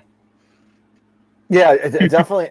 I've been bad. I've even been bad about creating my own content. I've been in a. I think what it is, it's a thing where like it's still fun content creating, but like I'm having so much fun with games because like DK Bonanza, Grandia 1, and just finishing the Trails through Daybreak 2. I mean, like just those are. It's a crazy set. It's good crazy. It's good crazy. Eating good. Take care, buddy. Thanks again. No problem. Thanks, guys. All righty. Well, that was awesome. Well, how about we read some chats and get some catch up, and then get some move on to chats. And then when you're done with that, I want to tell you because I got this comment about Mario Kart World. I want to give my feelings on it, but then I also want to talk about how I think they could have made it so much better. Some really good ideas for it. Okay, yeah, fuck yeah. We can talk about that. So Miss Bandia then says, we got some, wait, oh, shit, we don't want to skip all this because, man, we got, let's see, what's up, dudes? The monster showed up. Zeus sounds lit. Yeah, I've been really drinking. So the bad news about this drink is it's low alcohol volume. It's just elderflower liqueur. It's only like 30% alcohol. The bad news also is that this stuff is like drinking fucking floral candy when you pair it with Milo's 0-calorie sweet tea. So even though it's a low alcohol volume, I am pretty tanked up because I've drank about 6 of these now. And somehow my teeth aren't floating yet. Monster says, what a lineup here. Sup, Blake? Inferno Fox said. Monster's not much, dude. Just had some ice cream. How y'all doing? Mandy says, interesting. Rush's dog hating game key cards. All my homies hate game key cards. What's with the screen thing? Does it tear? Supposedly there's some tearing. And you heard a couple of takes on it. So Inferno Fox noticed it on some of the 2D games. Rush Dog so far hasn't really seen any issues with it. So I love Donkey Kong Country. So yeah, you and Phil are the Donkey Kong Country 64 lovers here. Thanks for not spoiling, fellas. No problem. Yeah, no spoilers here. Hell yeah, Phil, tell him, LOL. The Crystal Coconut. Just give me a new Kid Icarus. We all want a new Kid Icarus. Monster says, yes, Monolith is working on a new IP, supposedly. I've heard that too. Cool.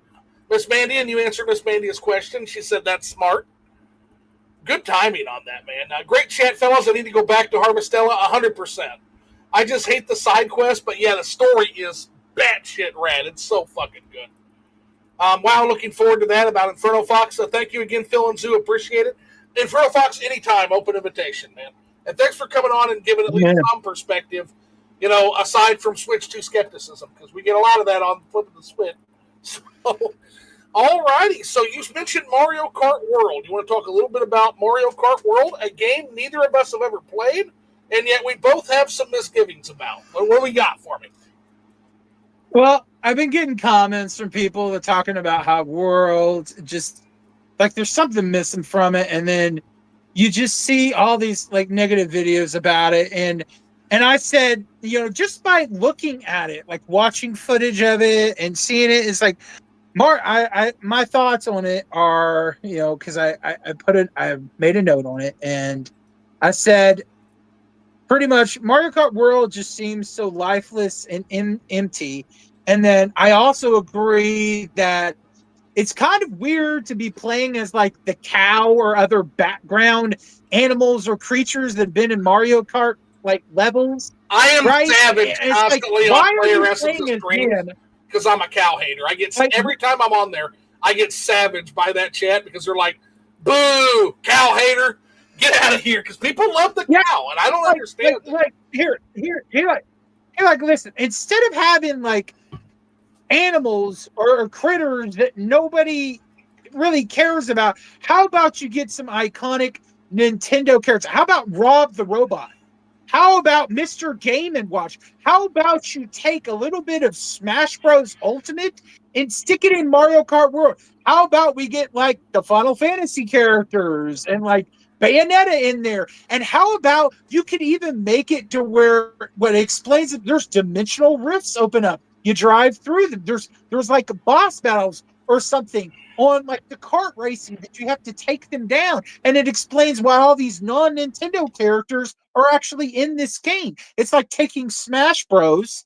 And then taking Mario Kart and putting it together. And then instead of driving around in a boring open world, like collecting stickers, how about you make it where it's like Mario Odyssey, where you can get out of your cart and then like you go into like a cave or something, and then there's somebody trapped there and you rescue them, and then they become an unlockable character that you can use in the races.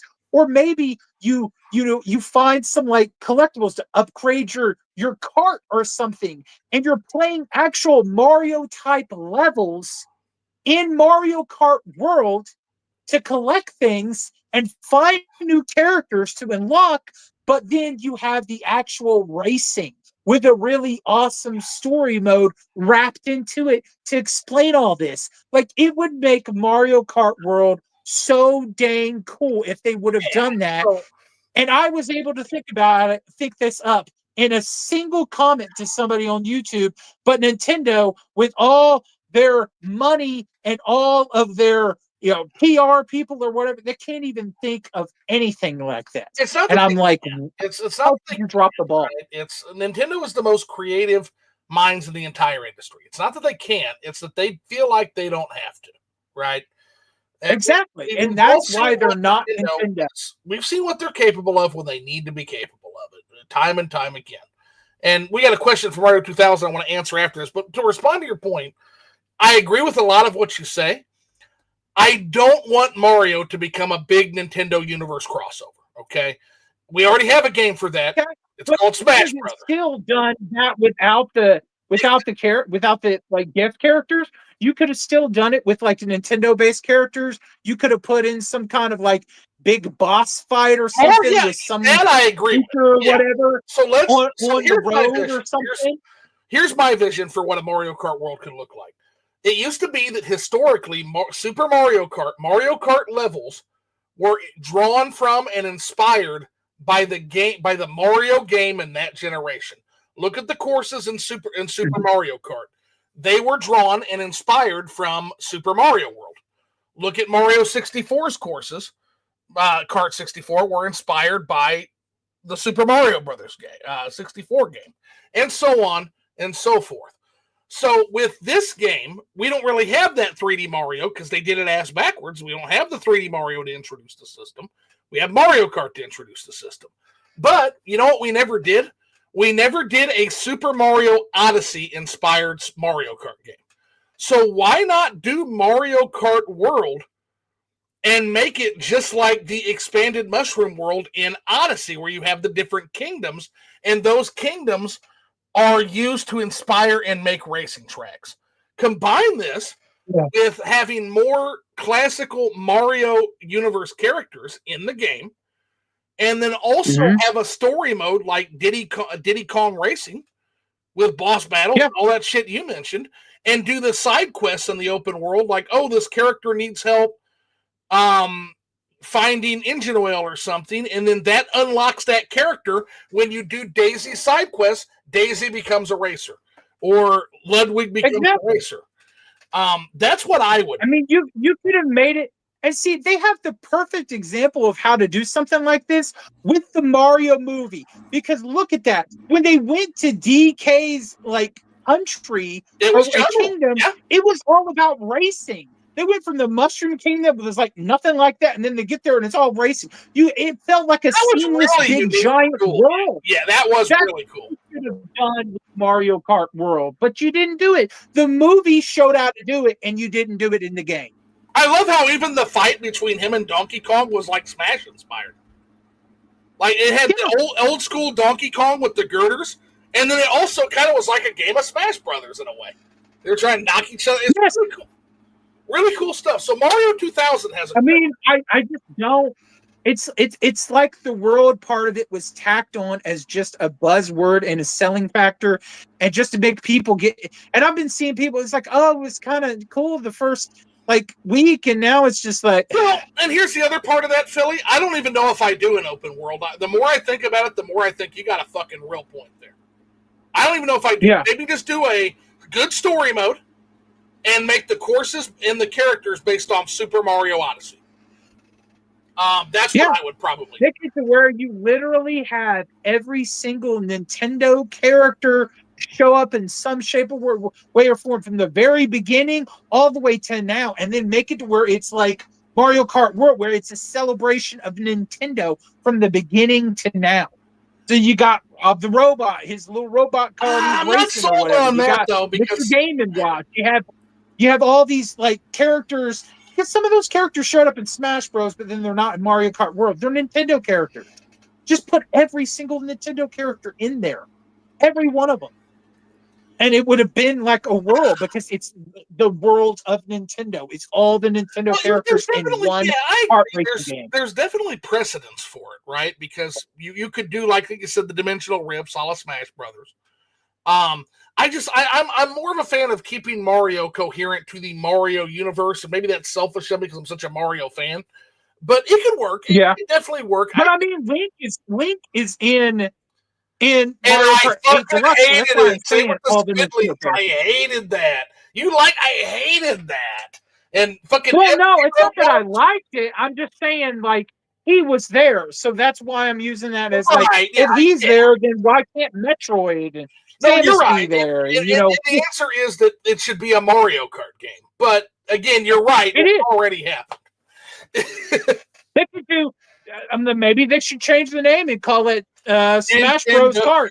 Like, I don't know. Super Smash Kart. And then it'll be a battle car game. Smash Bros. Kart. That'd be crazy.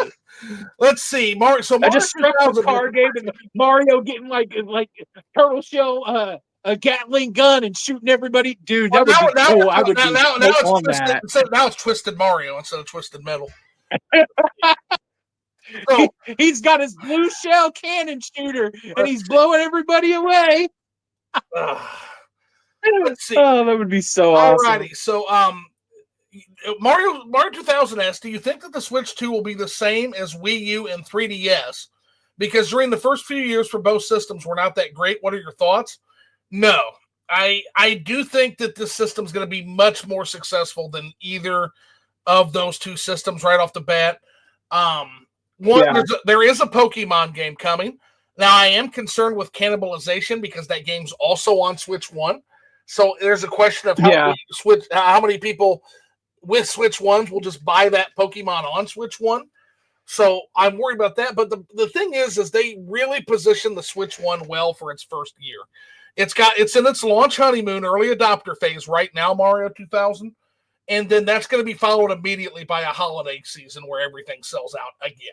So you're going to get basically Nintendo has positioned themselves to have basically 8 months of pure momentum until the spring shows up and everybody runs out of fucking money. The fucking holiday money train stops, and then things will stabilize. And then we can finally get a real look for exactly how this system's going to do outside the early adopter window in the holiday rush. I do think it's going to be better. At that point, we'll be back in here to talk about it. Oh, yeah. See how it's doing. We will definitely be back to talk about that. See if we eat crow or if we're right. So I think the better.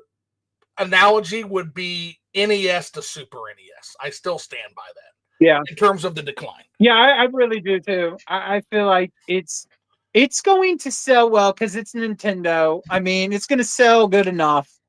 And it's going to use the backbone of the Switch to boost its sales. Like, hey, you can play all your old games from Switch and the more powerful hardware, and it looks better or whatever, runs better. So it's going to sell, but I don't see it ever outselling the Switch One. It's just not going to happen. That will not. Yeah, I just don't. I'll fucking eat my fucking Halloween costume, ghost costume, if it outsells the Switch One. I'm not. Yeah, me too. I will eat it. I'll be chewing on it with Sue if that's the case. It's not. So. It won't. It won't. Let's see here.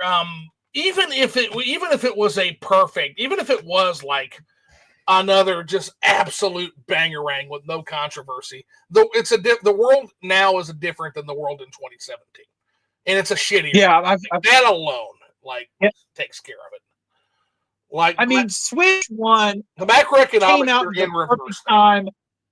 There was nothing like it on the market. It blew everybody's mind. And if you even go back to watching that direct, I mean, the song they chose, seeing people having fun with it, taking it with them different places, like even the direct was better back then. It was we did a 6-hour fucking Liquored Up live where we buried that fucking system. Yeah, it's like it's gonna sell, but it's not gonna be a Switch One success. No. It's just not. No. Again, just the fact that I mean, everything could be perfect and the macroeconomics are in reverse. Fuck, like Rush has pointed out, even population increase is now population decrease. Like, they don't even have pop increase to grow the markets. All of the emerging markets, Saudi Arabia, Turkey, are PC-centric. They're not buying consoles. I think that's a point that Dean has made, much to OJ's umbrage. Like, OJ wants to fight over that fucking shit. It's so funny. Like, hopefully we can get that around for, but like, he's ready. He's like, that's ridiculous. Like, why are we talking about console sales for Saudi Arabia and Turkey, which are PC-centric? And I tried to explain. I said, I think the point that Nintendo was making is that there is an opportunity for expansion and growth in those markets because they're the two current big growing markets in gaming. And so the question is, why aren't Switch 2s? Why aren't Sony systems? Why aren't Microsoft systems penetrating that market? What is going on there that is stopping consoles from entering that space when they were, for example, pretty successful in entering the Chinese space, very PC-centric, back when the console ban lifted back in 2012. I think that's the only point he was making. But OJ, and OJ's partially correct too, where OJ's like, no, that's ridiculous. No analysts talk about those two countries as being even relevant whatsoever to consoles. That's pure data manipulation. And so that's why I would love to get the two of them on to talk about that, because I kind of see both ways, honestly. But basically the point is there's not really any positive macroeconomic trends for gaming to expand into, which means that gaming is going to have to actually fucking work for a change in order to increase the revenue. The problem is they're not. You also have to keep. I was also going to jump in and say you also have to keep in mind when the Switch One was out, it didn't have inflation, it didn't have COVID, it didn't have tariffs. It came out in a time where there was no crazy shenanigans. Well, for the most, there's always crazy shenanigans going on in the world. Oh, but there's no one after another bad thing just getting over and over again, right? 2017 was good macroeconomic times. And even though 2020 was a struggle in terms of economics, you could argue that actually helped gaming. It's like the one black swan event that helped gaming, the one economic downturn that helped it because it closed all of gaming's competitors. Things like, going outside, going to concerts, going to the movie theater. Gaming is not just in competition with other gaming companies. Gaming as a hobby is in competition with all other activities or competing for your time, your finite time. Yeah. And COVID closed a lot of those activities. What were you stuck with? Netflix and chill and fucking Animal Crossing. And so you could argue that downturn actually helped gaming in an unprecedented way.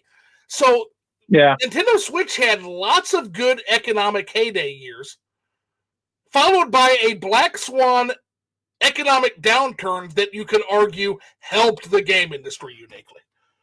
That's not going to happen again. Like, there's just I don't much in favor of the Switch. And I mean, and even if there was like COVID, the sequel or something, right? Like, and I pray not. But even if there was, most people are not going to fall for the stay indoors, lock your house, don't go outside. You know, they're going to be like, we've already been through that. We don't care. That's and they'll go out. But I don't think the public will let him replicate. I think you're right there. I think that at least we know at least half the country will ignore any of that shit if it happens again. We know that. Yeah. We know that. And that's probably, and yeah, for sure. Mario 2000 says that is an interesting example you set there. And honestly, the Kingdoms would have been a lot better way to introduce what Nintendo wanted to do in Mario Kart World. Yeah. But you have to have a Mario to do that, Mario 2000. And that's why I said, well, they haven't done the Odyssey yet. Maybe use Odyssey for the template of Mario Kart World. And could you imagine like a Desert Kingdom Mario Kart course? Or like, what's the kingdom that has like the technology robots with the forest? The Forest Kingdom? Can you imagine what kind? Or New Donk City? Like, fuck. Yeah. And see, you could have even had it laid out like, you know how in Super Mario World you have the path that you follow, and then you get to like the castle that you have to take down in that little area to go past. They could have had it where those were the races. When you get to the castle, that's the boss fight. Then you beat the boss fight, and it opens the next explorable big old like world area map, and then it changes to a different kind of thing. Yeah, no, I hear you there, 100%. Like, I mean, we could have just had a grand, epic Mario Kart World game, and it would have just been, amazing system seller instead of just a tacked on world thing. It feels like the whole explanation I said, I think last night, where it's like, it feels like Final Fantasy 15, where Square Enix advertised it as the first open world Final Fantasy game, and it's just one chapter, and it's a large sandbox thing, and then after you leave that chapter, the whole rest of the game is just linear on rails. It was absolutely atrocious, and that whole open world sandbox thing was practically empty. There was like nothing there, and you just drove around. It was the biggest bait and switch money grubbing tactic I have ever seen. It was, and that's just how World feels to me. If you want to see a real open world, download the Elder Scrolls 3 Morrowind with Tamriel rebuilt. I knew you were going to say that. You should have seen. Yeah. You should have seen Phil's face the first time that map popped open to show how big that fucking world is and how in depth. That is a world. Like, that is a world. And it's only half done. It's only half done. I just... We're getting another expansion at the end of the year. Nintendo needs to hire some better, like, people with some smarter ideas or something, because I'm like, I don't even know how they can bother to call this Mario Kart World. Like, I'm sorry. I'm telling you, Nintendo's got the minds. They just got to let them cook. They just got to let these people cook. Furukawa needs to go back and he needs to crunch numbers, and he needs to let the developers develop. Yeah. What I think is happening here with the Switch too is I feel like, now I don't feel that way with Donkey Kong Bonanza. I think they got the, but I think that with Mario Kart World, reeks of me as a producer got involved. So basically one of the boardroom guys decided he was going to develop the game. That's what it feels like to me. Like, hey, why don't we make this an open world, guys? Because open worlds are popular. That's what that feels like to me.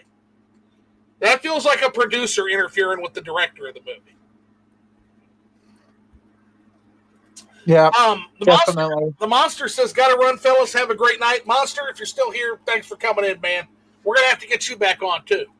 Rush Dog says, "Having the Inklings in Mario Kart 8 Deluxe was great." So yeah, well, here's the thing, Rush. You can make an argument. It's a Stretch Armstrong. We're going to stretch that bitch into fantastic. But you can make an argument that the Inklings are Mario Universe characters. What is one? Now I'm going to explain myself. What is one of the most annoying enemies that we all fucking hate? We hate a stupid fucking house guts, because I used to call them houses when I was a little kid. The jellyfish. Oh, the squids in the ocean. Yeah, that's right. Yeah, I used to call them houses. Now that you think about it, the squidlings, they do kind of look like those. That's Whoa, right. I never thought about that. You can make the argument that Splatoon takes place in an alternate world where an alternate future where all the Mario stuff is like post-apocalyptic now.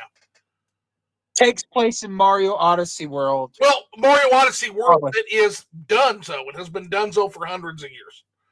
You're in the ruins of all those old stuff. Yeah. Now I kind of want a Mario, a Splatoon crossover. Like Mario and Peach and them are in Splatoon. So, use them. That'd be cool. The Inklings being there, yeah, not a fan. Just like I'm not a fan of fucking Link and fucking Captain Falcon being in the goddamn Mario Kart game because I'm an old fucking unlovable curmudgeon. But I will say that the Inklings at least have the excuse that they are sort of related to Mario. Like, if you stretch it. Yeah, I can kind of see that, yeah. Let's see here. Thanks again for having me on. It was great talking to you guys. Rush again anytime, man. Open invitation.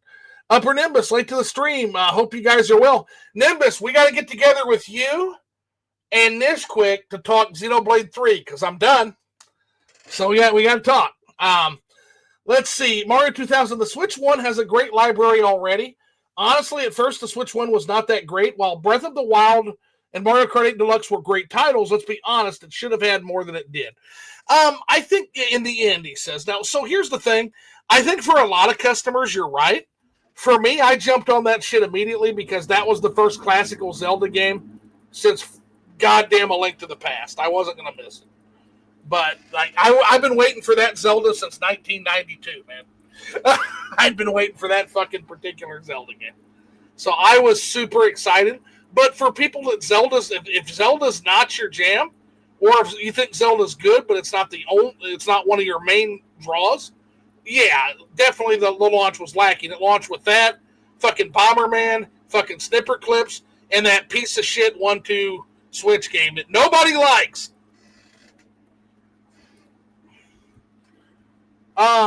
Okay, so Rush Dog with some squid lore. Inklings are absolutely not Mario Universe characters. You just don't know Splatoon lore. Inklings are the inhabitants of a past apocalyptic Earth. Oh! And just like that, Stretch Armstrong's arm just snaps right back to reality. You can count on one hand the number of mammals in the Splatoon universe. Splatoon featured Mario characters early in development. That's the better stretch argument for them being Mario characters. Okay. I just saw the squids, and I'm like, they look like those goddamn houses I hated as a kid that are actually squids. That would always kill me. And that's literally I did say it was the most Stretch Armstrong of Stretch Armstrongs in the fucking, it super was. Alrighty. So let's talk some PC indie games, man. But actually, first, hold that thought. Oh yeah, let's hop into that. Dance for the chat. I've got to go unfloat my teeth. I'll be right back. I got to use the restroom. All right. I'll entertain everybody. Hey, everybody, you got any questions for me? Go ahead and put them in the chat. I'll answer them best I can. I see them popping up. So just hit me with your best shot.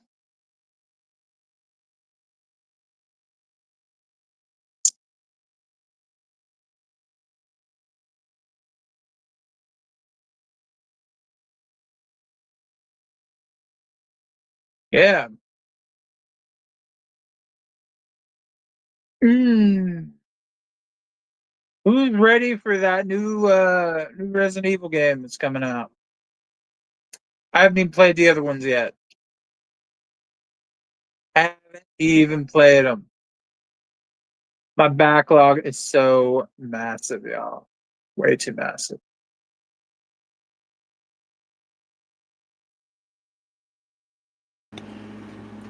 Okay, that was fast. Office bathroom, guys, get one.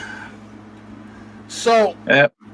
Alrighty, so Void Strangers. Let's tell the chat about Void Strangers, a game I cannot shut the fuck up about. Where to start? Like, oh my god, it's so good. Where do you want to start, Phil? Yeah. Tell them your experience with Void Stranger. Tell them where you started with it.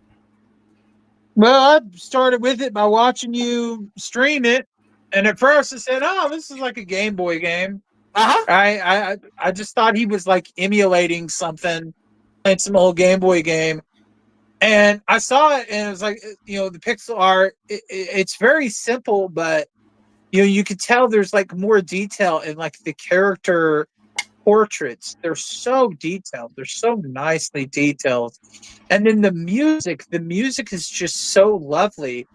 But the interesting thing about that music is as you play and you get deeper through the game, it starts to change and it starts to get less happy and more dark and sad and dreary. And I love that. It's got a great soundtrack. Oh, it's one of the all-time greats, yeah. And I'll tell you, Phil, you get spot on with the soundtrack. There's a certain point, based on some bad decisions that I made in that playthrough, that you get into the game and the soundtrack starts going, and then all of a sudden, like keep in mind, we're like 200 and like 70 floors deep in that bitch. Yeah. And then the music changes again. But this time, for the first time in the entire runtime, there's lyrics that she starts to sing along with the game. And you are treated to just one of the sequences like you've never been dropped. Like the game just builds up and gives you hope that, you're gonna get to the bottom here. And then that's basically that sequence where that music and that songs, that singing kicks in, to me, is the best bad ending of all time. Would you agree with that, Phil? Yeah. Best bad ending of all time. It just, that's when you realize it's like, I haven't even scratched the depths of this. I haven't even scratched the surface yet. Yeah. I'm not even like skin deep in this game yet. And I've already wasted hours. Like this literally was my tutorial. And it's like Super Eye Patch Wolf has a video about this game, and man, that guy is just, I haven't even met him. I know him and Zoo are friends, but dude, he is a legend when it comes to these videos. And if you even, I wouldn't watch all that video because it will spoil a lot of it. But man, after playing the game, go watch his video. And it will just, like, this game just... If Patch Wolf can't sell you on something, nobody can. Yeah, that guy is like the greatest salesman. He could sell fucking ice to Eskimos, man. I'm telling you. You want him... Let me tell you, indie developers, if you watch this, listen to me. You want Super Eye Patch Wolf talking about your game. Because if he talks about your game, you're getting sales. The only problem is you don't find him; he finds your game. He finds you. Yeah. He ain't gonna just do one of these. Yeah. Oh yeah, the game's cool. Yeah, 10 out of 10. No, he is gonna go into an in-depth analysis of your game. He's going to cover every little thing with care and love, and like he's like caressing a rose slowly over and over and over again. Like, dude, the guy is just gonna... He's good. He's gonna make your game like the greatest thing since sliced bread. I always joke that John is the final boss of YouTube content creation. There's nothing like an eye patch with it. Like if you want to see editing that will make you want to literally quit YouTube, like go watch one of his videos. Like and I'm not so good at it. I'm not a YouTube watcher. I'll straight up say I don't really care to watch like YouTube. It's not me. I'd rather go watch TV or something. I just don't. So if I'm giving that kind of praise to a content creator, this is a large one, and Zoo knows my feelings about large content creators. Don't not like them. I think a lot of them are sellouts. They're only about that. But I'm telling you, man, Super Eye Patch Wolf He is one of the greats. He is. Eye Patch Wolf literally sold me and Phil on fucking River. Well, he sold me on Riverdale. I sold Phil on Riverdale. Yeah. We both watched almost the entire series of Riverdale. The last season sucks. It's bad. Don't watch it. It's really bad. It's horrible. It's awful. It took everything we had built up over 6 goddamn seasons and threw it in the toilet. Yeah.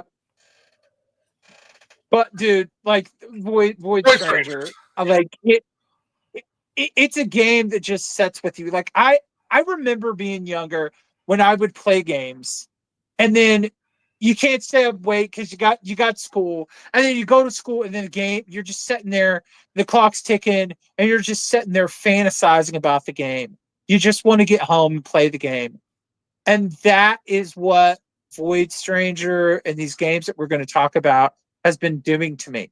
I'm not even the one to play them because my PC is dead. It's gonzo. Yeah, poor Phil was like drooling while I played these games. Yeah, watching him play it, and then he's like, "Oh, I got to get off work tomorrow," and I'm like, I didn't want him to stop playing it. I wanted him to go all night until the dawn. I'm like, I wanted to be like two buddies together with their NES, staying overnight with each other and like finishing the game without sleep. That's what I want. That's how great it was. Yeah, Void Stranger. That and Fear and Hunger. But I mean, well, Fear and Hunger, and we're going to get Fear and Hunger next. But yeah, Void Stranger, absolute banger of a fucking game. It's not what you think. Like the moment I'll give everybody as far as gameplay goes, there's a moment in Void Stranger where like literally I'm just like, I don't know what to fucking do. I don't know what to do. I was stuck for like 40 minutes there. And it's literally this room where when you move, your clone moves, and vice versa. And there's no way, you have to basically move it. And it's like, this is impossible. Because, like, basically you can't move past the guy, because even if you move past the guy, he'll walk into a hole and die. And you can't move the stairs because, well, you can't move the stairs. And so I must have spent, what was it, an hour in that room? And then I'm like, wait a second. No way. No fucking way. Let me try this, but there's no fucking way, because if I could move the stairs, surely I would have moved the stairs by now. Oh, you could always move the stairs. The game will surprise you. The game, like it is over and over again that moment. That's what Void Stranger is. It will change the way you think video games are supposed to work, because we are coded when we play games for so many years that only certain things you can do, like, oh, you can't move the stairs, that's stationary.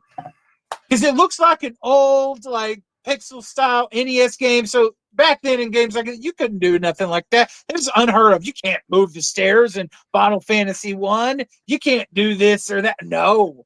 Void Stranger, nothing is what it seems. So it is gonna blow your mind. There is a galaxy. So I always joke there's like the galaxy brain meme that shows like your brain expanding like from smallest to like galaxy brain. And one of the things I always joke about is like Void Stranger is that fucking game for me, like encapsulated. So it's like you can move a tile, you can move the stairs. You don't have to move the tiles. You can fly over them. Don't worry about enemies. You can just blast them with the fucking Void Sword. It's like enemies are a problem, but you can only move one tile. You can move the stairs. Don't worry about the enemy. You can avoid the enemy entirely. You can obliterate the enemy. The enemy doesn't matter because spoilers. I'm not even going to mention that. That's the level you get to with this game. Like, the more runs you make and the more currency of understanding this world that you are trapped in, the more progress you will make. And what it take me probably 10 hours to do Void Stranger, Phil? Yeah. My second run through Void Stranger, I got to the bottom of the void. I was still voided, so I still fucked up. So I haven't made the real ending yet. But my second full run of Void Stranger took me 3 hours. Wow. Because it's not only that you're getting better at the puzzles, but the way you navigate that world as you unlock tools to do it changes completely. It's amazing. It's an amazing game. Like, and it needs to be on consoles. Like, it needs a physical.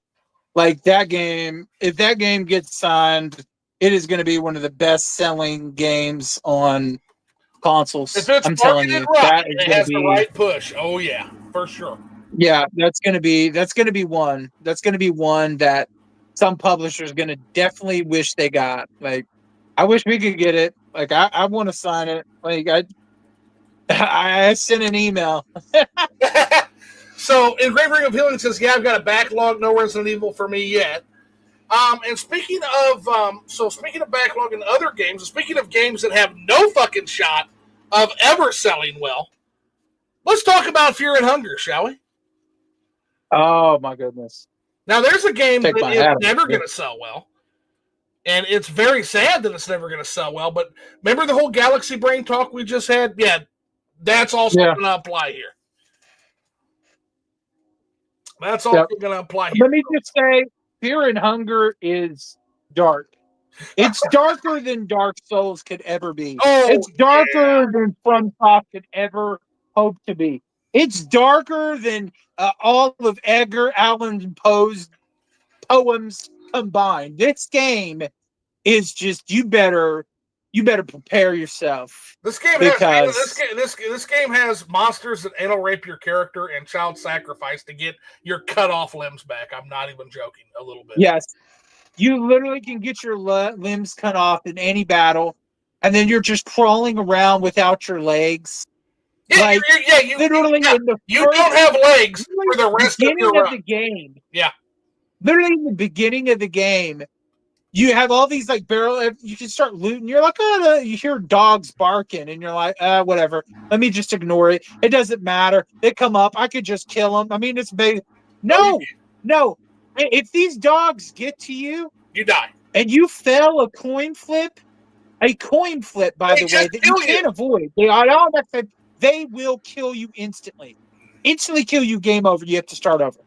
This game is punishing. It is brutal. It is dark. Did I mention you've got a 30-minute, half-hour time limit to actually get to the goal of your game that you're there for? Oh, yeah. And if you get don't, there late, well, you're then, dead. yeah.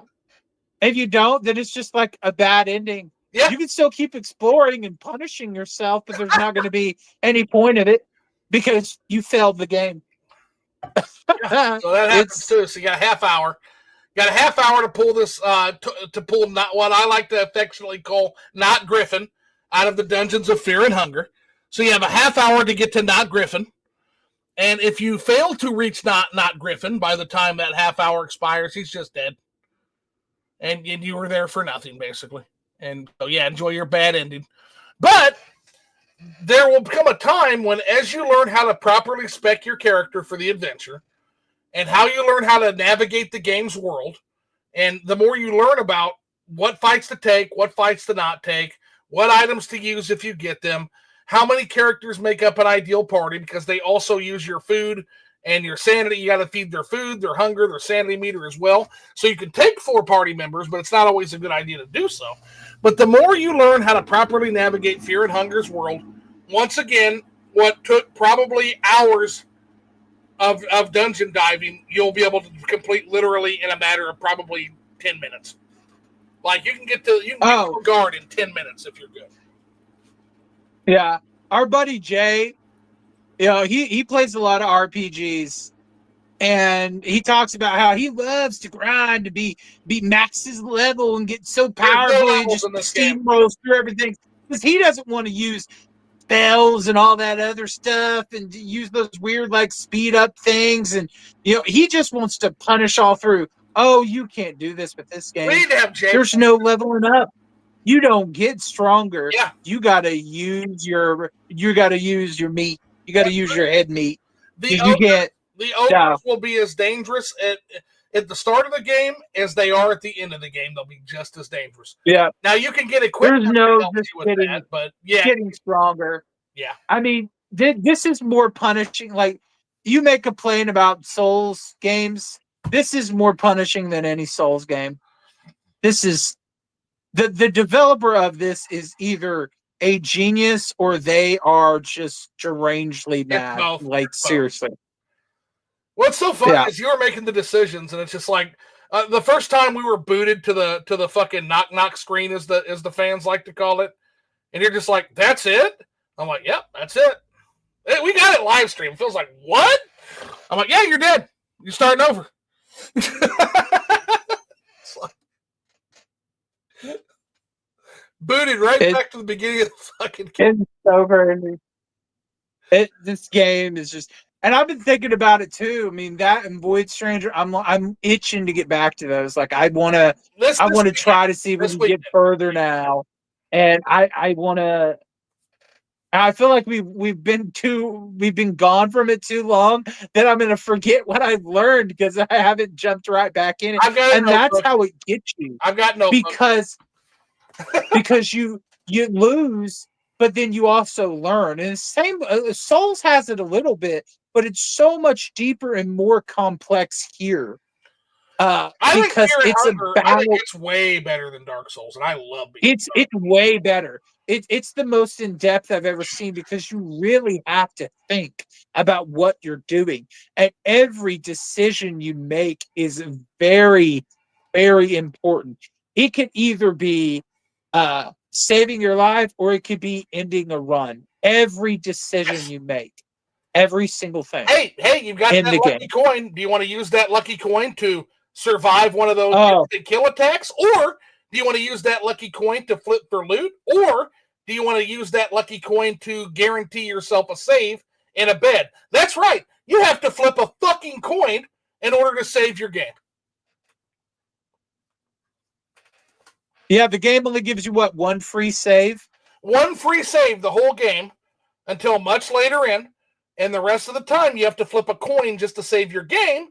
And if you flip a coin and it lands on tails, well, some bad things happen.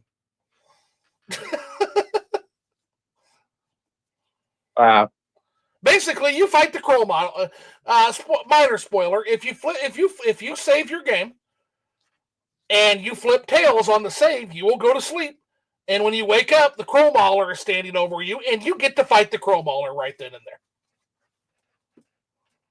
Fun times. Which means your run is going to end. That's what that means. Especially if it's early on. Like, your run is going to end. Crow mauler will end your run. Literally will end your run. Yeah, and if you think Pyramid Head is terrifying, this crow guy, that will haunt your dreams. That will haunt your nightmares. That fucking piece you move over, Freddy Cougar. Move over, Fred. No, Freddy Krueger is don't fair want the crow. in comparison. He plays fair. And you do not want the crow. Like, dude, when Super iPods Wolf was talking about all the things that thing could do, I was like, are you kidding me? Like, no. You know what? I want you to get Jay on a stream and let him experience fear and hunger. He needs to go through it. He needs to, and like, we need to be there for it. And he needs to just go, what the? Like, I just wanted to see his reaction playing that. We've got to get him to play that. I'm going to show the chat this because it's going to blow his mind what an RPG is supposed to be. And he's going to just have a melt. Like, his mind is going to, he's going to have an aneurysm. Fucking look at this monstrous motherfucker, chat. Yeah. Look at this thing. Take that in. That's the crow mauler. Easily one of the most horrifying monsters in all of gaming history. Like, oh my God. That thing has ended so many runs so unfairly. Let's list what are the things it can do, Phil. So if it uses its head, it has an attack called Peck, which instantly, without a coin flip, will kill any party member that it lands the hit on. Instant kill. If it uses its right hand, that's your best option. It will hit you with the mauler, which breaks your party's bones, permanently lowering and debuffing their health. And my absolute favorite, If he uses his right normal hand, he summons a flock of crows that peck your eyes out, giving you the blind status for the rest of the game. And guess what, y'all? If the blind status means when you go back, like if you say you survive it, the screen is completely black, as in you see nothing. And I mean, it's a black screen, like your TV is off. Yes. You see nothing. You can't play the game anymore. There's no way to fix it. It's game over. It's automatic game over. Oh, yeah. It's. We are not joking with you. I'll never forget. I'll absolutely never forget the first time that the flock of crows attack hit my. It's only if it hits your main party member. Now, if it blinds the others, that sucks. They can't make hits anymore, hardly. But if it hits whatever character you started the game with, if flock of crows hits that character, your screen is pitch black for the rest of the game. You cannot see anymore.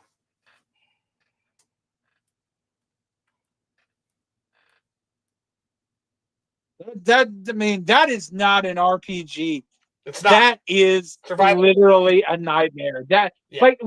Let's say, okay, you're gonna be punished. Like your punishment is to play a video game for like the next 3 years or something or whatever. And I'm like, okay, well that doesn't sound like a bad punishment to go to jail or whatever. And they're like, it's fear and hunger. Oh my god. You got to play this for the next 3 years. Except it's good. Let's go or whatever. It's really compelling and good, dude. Genuinely good game, man. That's the only thing. It's good. It's good, but it is brutal. It is the most brutal experience. Like, I don't even want to hear people say, Dark Souls, it's so hard. Like, have you partaken in fear and hunger, my friend? You don't know what hard is. Yeah, you don't know what punishing is. Yeah, let me take you. You have no idea what. Let me take you to the dark version of Willy Wonka's chocolate factory. Yeah. You guys don't know what pain is until you're beaten to death and endlessly raped by an ogre who rips all 3 out of your 4 limbs off. As you crawl down a gore corridor, find a severed head which summons a demon that smashes you with great pressure. Yeah, you don't know what pain is until you have that experience. It's literally that is literally an example of how your run can end in fear and hunger. Honestly, if you get to the end of the game, with all your limbs intact, won't happen. For you and all your party, then you are an alpha giga chad. Like you are a pro at this game, and I celebrate you. You are the best gamer that I could ever know. Because I don't know how anybody. I don't know how anybody could. That's Battletoad shit right there. If you can go play Battletoads. Because 100%. You can easily complete Battletoads. Absolutely. Somebody gave that crow gamma rays. He looks like a crackhead. That crow is nasty engraved. We're gonna play some more Fear and Hunger on stream. We're gonna do that. Oh yeah. And now that we have the whole camera situation thing figured out, I won't have the delay, so I'll actually be able to help with all of them. Yeah. Right. And I want to get back to it as soon as possible because we got to do it. Yep. Next game, Heartworm.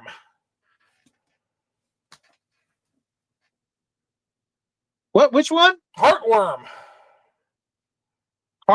Oh yeah. See, Heartworm, survival horror game, and it has a nice, a nice artwork, beautiful colors. But man, the thing that stands out to me the most is the lighting system in the game. It's pitch black in some rooms, and you have a camera and use the flash on the camera to briefly, temporarily light the room, and then the lighting slowly fades till it gets dark again. And I love the way they did that. Like it's illuminated enough just to see before it quickly fades out, and it's terrifying because it's like, what if something is like literally about to get you right before, in between the flashes, and you can't see it. It also built tension so well because that whole first area, like it's building the tension, but nothing is there. It seems like, and then like there's no enemies. You're immediately chased by this terrifying fucking entity. Like I about shit my pants on stream. That was great. I'll tell you. But I love the environment exploration. But the thing that stuck with me the most about that game is the lore, like these notes, because we took turns reading the notes. Very fun. And the notes that I read was for, I guess, the father or the husband about his wife, Rose, and how she was slowly losing her memory because she had dementia, Alzheimer's. And that really struck with me because I was reading them and then I was trying to read them in the voice of an old man. And I was tearing up and getting emotional because both my grandpa and my uncle had Alzheimer's. Yeah. And my mom is super forgetful sometimes. And when it's been in your family that much, you kind of start worrying about your other relatives. And it just really resonated with me because it was hard losing my uncle and reading those notes. Like I was like, man, this game is really good. It's really, really good. And I want to get back to that too. Yeah, we're gonna put those on a rotation along with Morrowind. And basically what we've done here tonight is I've kind of laid out what the plans for the channel are. We're gonna slowly but surely, I want to rotate this first week. Liquored Up Live's back in a big way. What I want to do is I want to rotate Liquored Up Live, Morrowind, Void Stranger, Fear and Hunger, and this fucking new survival horror game, Heartworm. By the way, just want to say my final thoughts on. We're not too deep into that, so I don't have too much to say on it. I will say that survival horror is undergoing quite a renaissance right now, man. You got Crow Country, you got Alyssa, you got this now. Like old school, you got Signalis that came out a few years back. Like we are in really good times. Like survival horror fans, they're eating really fucking good, man. They're eating really fucking good. Then Miss Bandia says, I don't know what that is. Like a square. It's a hug. She's giving me a hug. Oh. Big hugs. Hugs to Mandy. Hugs. Okay. Well, but yeah, that's for the channel. So I don't know. We need to get them on a rotation, figure out what days we're going to do it. But I want to really try to get at this. So Void Stranger, yeah, me too. Morrowind, Fear and Hunger, A Liquored Up Live when I can find a guest, and what's the last one? Fuck. Void Stranger. Hearts for Mandy. What's that? Oh, I was giving hearts to Mandy because she said hug for Phil. But other than that, I think that's everything. That ends the super chats. It is getting super late. I'm starting to lose my battle for consciousness because we've done so many of these. Yeah. Did you have any questions for me before we ended up here? Well, Zoo, I guess the only question I have for you is did you have fun? Oh, you beat me to it! God damn! I had a blast. And Phil, did you have fun? I always have a good time with my buddy. That's good to hear, man. So, all righty, I think we'll end it right there. Again, won't be any Liquored Up Live tomorrow or Friday. We'll probably get back Friday. I'm gonna take a fucking break tomorrow, guys. I've been pumping this shit out. I'm gonna take a break tomorrow. Friday, I'll probably have Phil pick a game.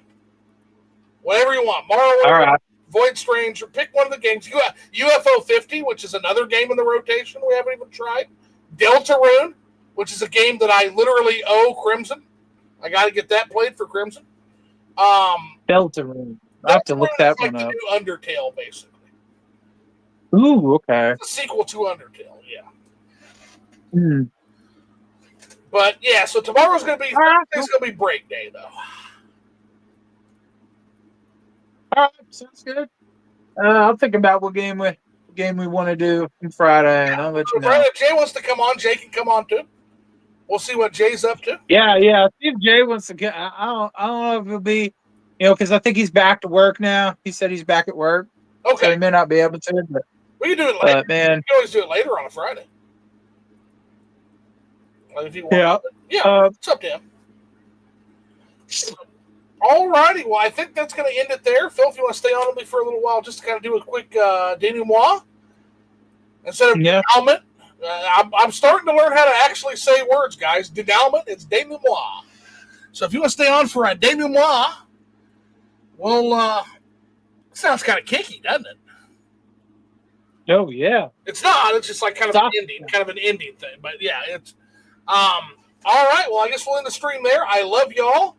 I'll see you next time. But in the meantime, have a great night and get the fuck out of here. See you guys later. Bye, guys. Get on out of here.